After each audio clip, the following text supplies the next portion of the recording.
ਮੇਰੀ ਮਾਂ।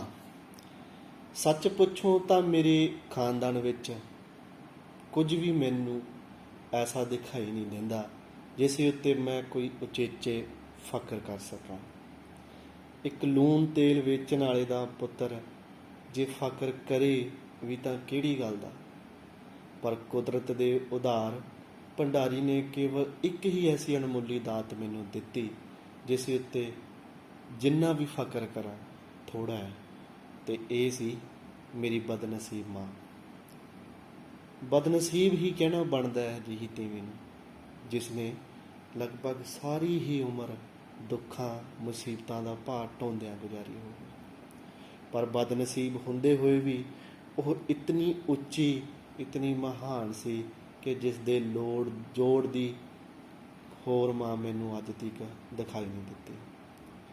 ਮਾਵਾਂ ਕਿਸ ਨੂੰ ਪਿਆਰੀਆਂ ਨਹੀਂ ਹੁੰਦੀਆਂ। ਫਿਰ ਕੋਈ ਪੁੱਤਰ ਜੇ ਕਹੇ ਕਿ ਮੇਰੀ ਮਾਂ ਮੈਨੂੰ ਬੜਾ ਪਿਆਰ ਕਰਦੀ ਸੀ ਤਾਂ ਇਹ ਉਸੇ ਤਰ੍ਹਾਂ ਦੀ ਗੱਲ ਹੈ ਜਿਵੇਂ ਕੋਈ ਕਹੇ ਕਿ ਗੁੜ ਮੈਨੂੰ ਬੜਾ ਮਿੱਠਾ ਲੱਗਦਾ ਹੈ। ਕਹਿੰਦਾ ਗੁੜ ਦੇ ਸੁਭਾਅ ਵਿੱਚ ਹੀ ਮਿਠਾਸ ਹੈ, ਤਿਵੇਂ ਹਰ ਇੱਕ ਮਾਂ ਦਾ ਮਨ ਹੀ ਵਾਤਸਲ ਦਾ ਬਣਿਆ ਹੁੰਦਾ। ਪਰ ਮੇਰੀ ਮਾਂ ਨੇ ਨਿਰਾ ਪਿਆਰ ਦੀ ਦੌਲਤ ਨਾਲ ਮੈਨੂੰ ਮਾਲਾ ਮਾਲ ਨਹੀਂ ਸੀ ਕੀਤਾ, ਉਸ ਮੈਨੂੰ ਹੋਰ ਵੀ ਬੜਾ ਕੁਝ ਦਿੱਤਾ ਜਿਸ ਕਰਕੇ ਆਪਣੀ ਮਾਂ ਉੱਤੇ ਮੈਂ ਕੁਝ ਜ਼ਿਆਦਾ ਹੀ ਫਖਰ ਕਰ ਸਕਦਾ।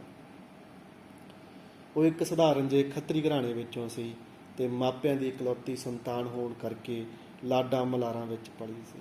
ਪਰ ਸਹੁਰੇ ਘਰ ਆ ਕੇ ਵਿਚਾਰੀ ਨੂੰ ਮੁੱਢਲੇ ਕੁਝ ਵਰ੍ਹਿਆਂ ਨੂੰ ਛੱਡ ਕੇ ਬਾਕੀ ਸਾਰੀ ਉਮਰ ਕਸ਼ਟਾਂ ਨਾਲ ਘੋਲ ਕਰਨਾ ਪਿਆ।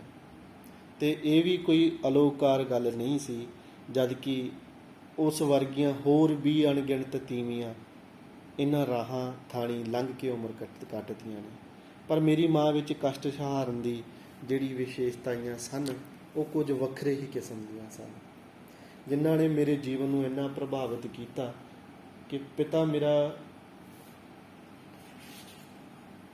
ਮੇਰਾ ਪੇਸ਼ਾਵਰ ਰਹਿੰਦਾ ਸੀ ਅਤੇ ਵਿਆਹ ਤੋਂ ਬਾਅਦ ਮੇਰੀ ਮਾਂ ਨੇ ਕਈ ਵਰ੍ਹੇ ਵਤਨ ਵਿੱਚ ਹੀ ਗੁਜ਼ਾਰੇ ਸਨ। ਕਈ ਵਰ੍ਹੇ ਛਮਾਹੀ ਮੇਰੇ ਪਿਤਾ ਵਤਨਾਂ ਵੱਲ ਫੇਰਾ ਪਾਉਂਦਾ ਅਤੇ ਆਪਣੀ ਖੱਟੀ ਕਮਾਈ ਦਾ ਕੁਝ ਹਿੱਸਾ ਮਾਂ ਦੀ ਝੋਲੀ ਪਾਉਂਦਾ। ਪਤਨੀ ਦੀ ਝੋਲੀ ਪਾ ਕੇ 4 ਦਿਨ 10 ਦਿਨ ਰਹਿਣ ਤੋਂ ਬਾਅਦ ਵਾਪਸ ਪੇਸ਼ਾਵਰ ਚਲਾ ਜਾਂਦਾ ਹੋਇਆ ਉਹ ਹਰ ਵਾਰੀ ਉਸ ਨੂੰ ਲਾਰਾ ਲਾ ਕੇ ਜਾਂਦਾ ਕਿ ਅਗਲੇ ਵਾਰ ਤੈਨੂੰ ਜ਼ਰੂਰ ਲੈ ਕੇ ਜਾਊਂਗਾ। ਅਤੇ ਇੰਝ ਅਗਲੇ ਫੇਰੇ ਦੀ ਉਡੀਕ ਵਿੱਚ ਉਹ ਵਿਚਾਰੀ ਦਿਨ ਗਿਣ ਕੇ ਸਮਾਂ ਬਿਤਾਉਂਦੀ ਰਹਿੰਦੀ।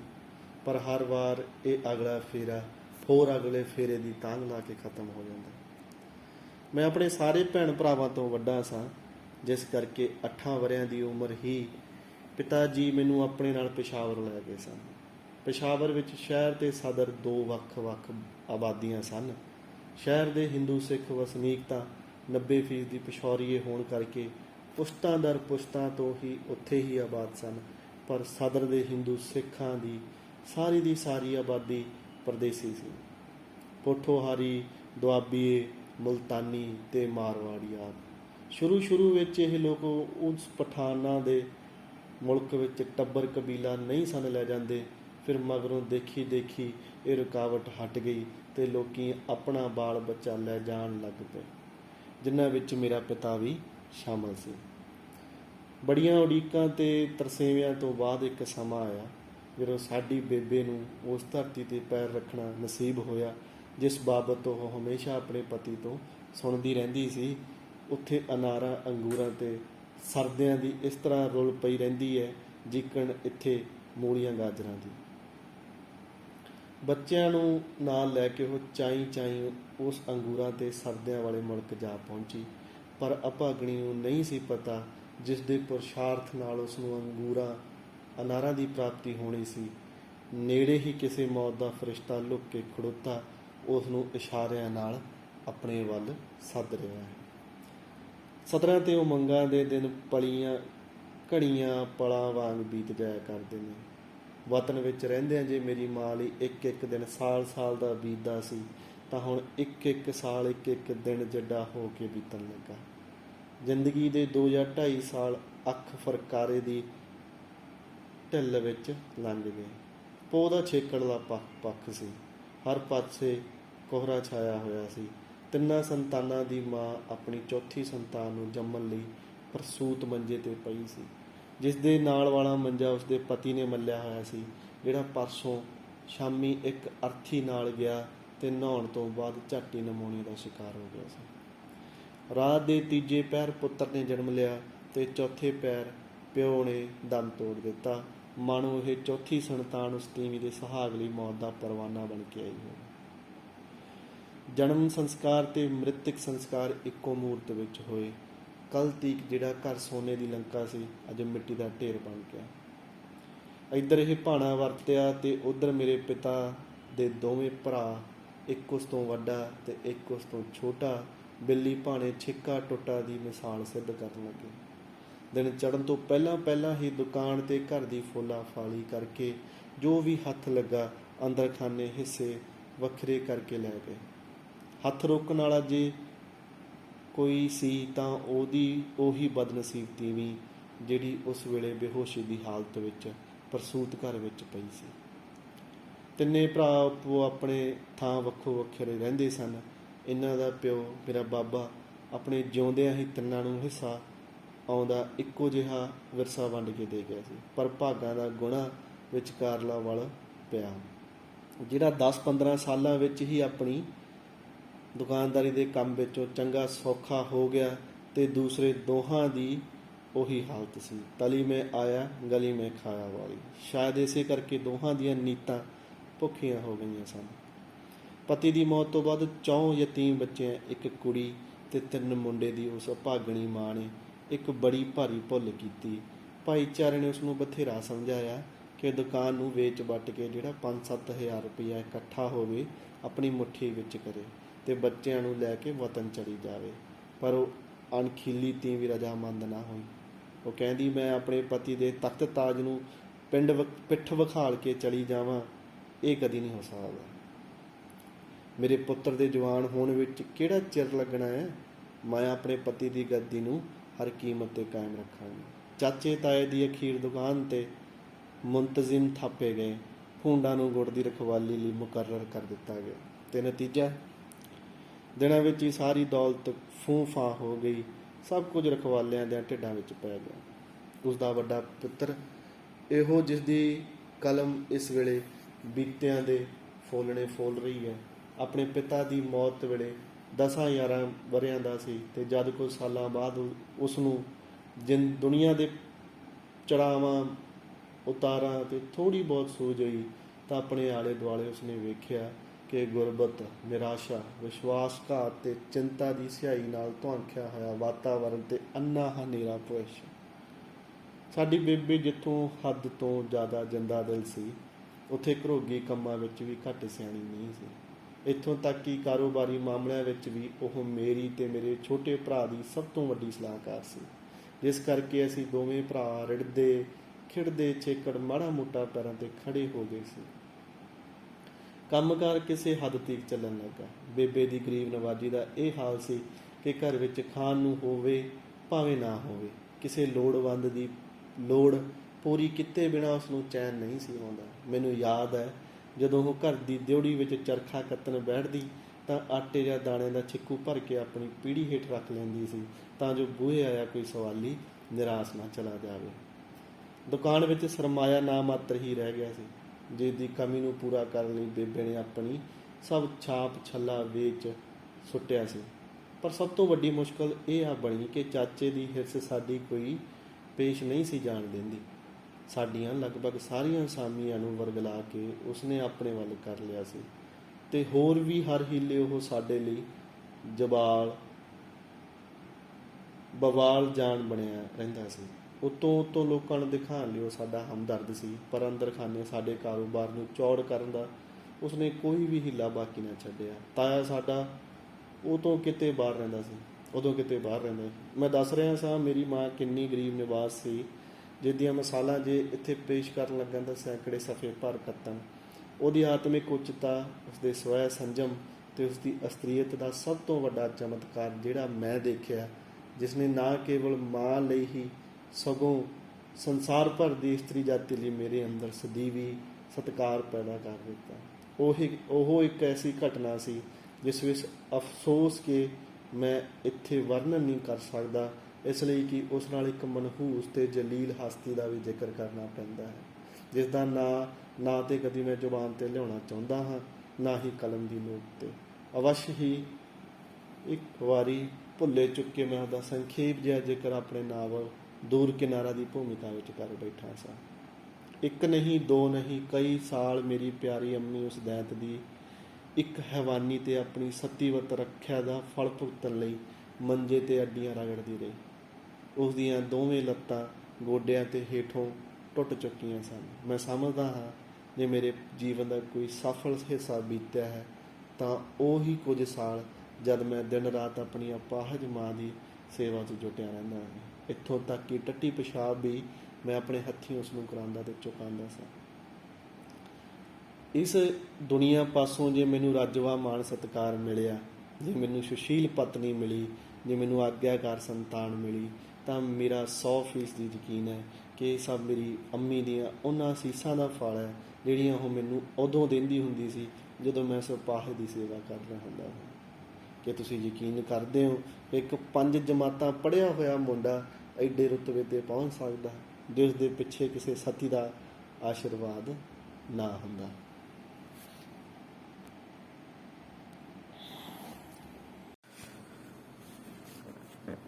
ਜੇਲ੍ਹ ਯਾਤਰਾ।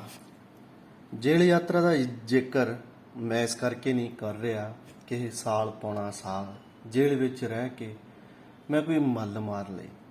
ਇਹ ਮੈਂ ਇਸ ਲਈ ਲਿਖ ਰਿਹਾ ਕਿ ਇਸ ਯਾਤਰਾ ਨੂੰ ਮੈਂ ਆਪਣੇ ਉਸ ਜ਼ਿੰਦਗੀ ਦਾ ਦਰਵਾਜ਼ਾ ਖਿਆਲ ਕਰਦਾ ਜਿਹਦੀ ਅਸਲ ਅਰਥਾਂ ਵਿੱਚ ਮੇਰੀ ਦੁਨੀਆ ਹੈ, ਅਰਥਾਤ ਨਾਵਲ ਨਵੀਸੀ ਲਈ ਮੇਰੇ ਅੰਦਰਲੇ ਨੂੰ ਜਿਹੜੀ ਛੂਹ ਪ੍ਰਾਪਤ ਹੋਈ ਉਹ ਇਸੇ ਜੇਲ੍ਹ ਦੀ ਕਿਰਪਾ ਨਾਲ ਹੋਈ।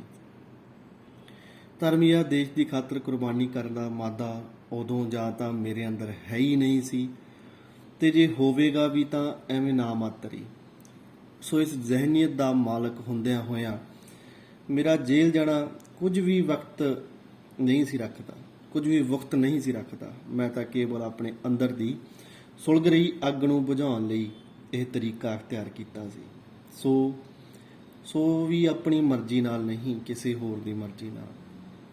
ਅੰਮ੍ਰਿਤਸਰ ਪਹੁੰਚਣ ਤੋਂ ਪਹਿਲਾਂ 5ਵੇਂ ਜਾਂ 6ਵੇਂ ਦਿਨ ਮੈਂ ਜ਼ਿਲ੍ਹਾ ਲੁਧਿਆਣਾ ਦੇ ਇੱਕ ਜੱਥੇ ਵਿੱਚ, ਜਿਹਦੇ ਜੱਥੇਦਾਰ ਦਾ ਨਾਂ ਸਰਦਾਰ ਬੰਤਾ ਸਿੰਘ ਸੀ, ਸ਼ਾਮਿਲ ਹੋ ਗਿਆ।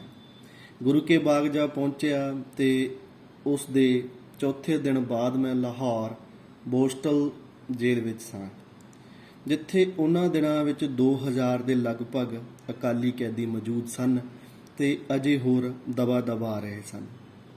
ਸ਼ੁਰੂ ਵਿੱਚ ਮੈਂ ਜੇਲ੍ਹ ਦਾ ਨਾਂ ਸੁਣ ਕੇ ਘਬਰਾਉਂਦਾ ਸਾਂ।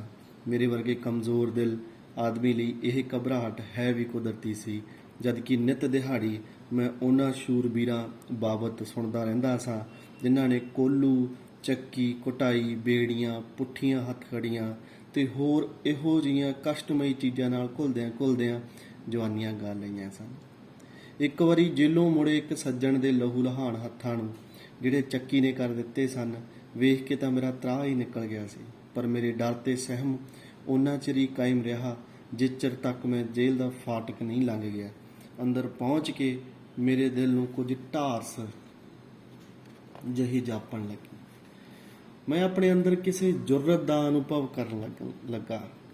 ਅੱਜ ਤਾਂ ਜੇਲ੍ਹਾਂ ਦੀ ਹਾਲਤ ਕਾਫੀ ਸੁਧਰ ਚੁੱਕੀ ਹੈ, ਪਰ ਉਦੋਂ ਸੱਚਮੁੱਚ ਹੀ ਨਰਕ ਦਾ ਦੂਸਰਾ ਨਾਂ ਜੇਲ੍ਹ ਸੀ। ਰੋਟੀ ਛੋਲਿਆਂ ਦੀ ਤੇ ਉਹ ਵੀ ਰੇਤ ਤੇ ਮਿੱਟੀ ਰਲਵੀਂ। ਦਾਲ ਭਾਜੀ ਦਾ ਹਾਲ ਇਦੋਂ ਵੀ ਬਦਤਰ ਸੀ। ਪਹਿਲਾ ਹਫ਼ਤਾ ਮੈਂ ਕਾਫੀ ਔਖਾਈ ਵਿੱਚ ਬਿਤਾਇਆ।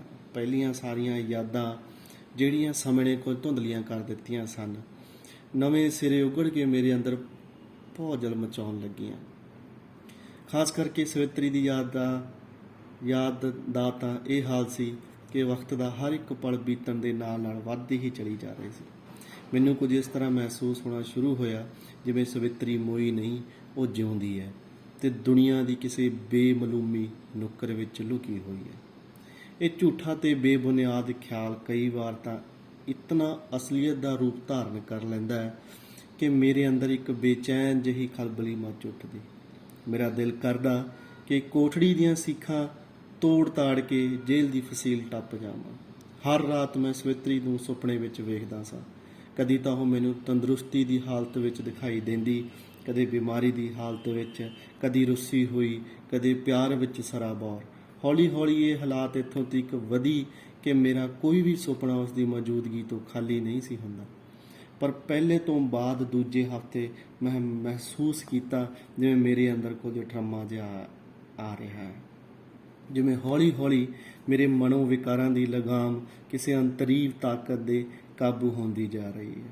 ਮੈਂ ਆਪਣੇ ਆਪ ਅੰਦਰ ਕਿਸੇ ਗੁੱਝੀ ਜਿਹੀ ਸ਼ਕਤੀ ਦਾ ਅਨੁਭਵ ਕਰ ਰਿਹਾ ਸਾਂ, ਜਿਹੜੀ ਇਸ ਤੋਂ ਪਹਿਲਾਂ ਕਦੇ ਵੀ ਮੇਰੇ ਅੰਦਰ ਨਹੀਂ ਸੀ ਆਈ। ਇਹ ਅਨੋਖੀ ਤਬਦੀਲੀ ਕਿਉਂ?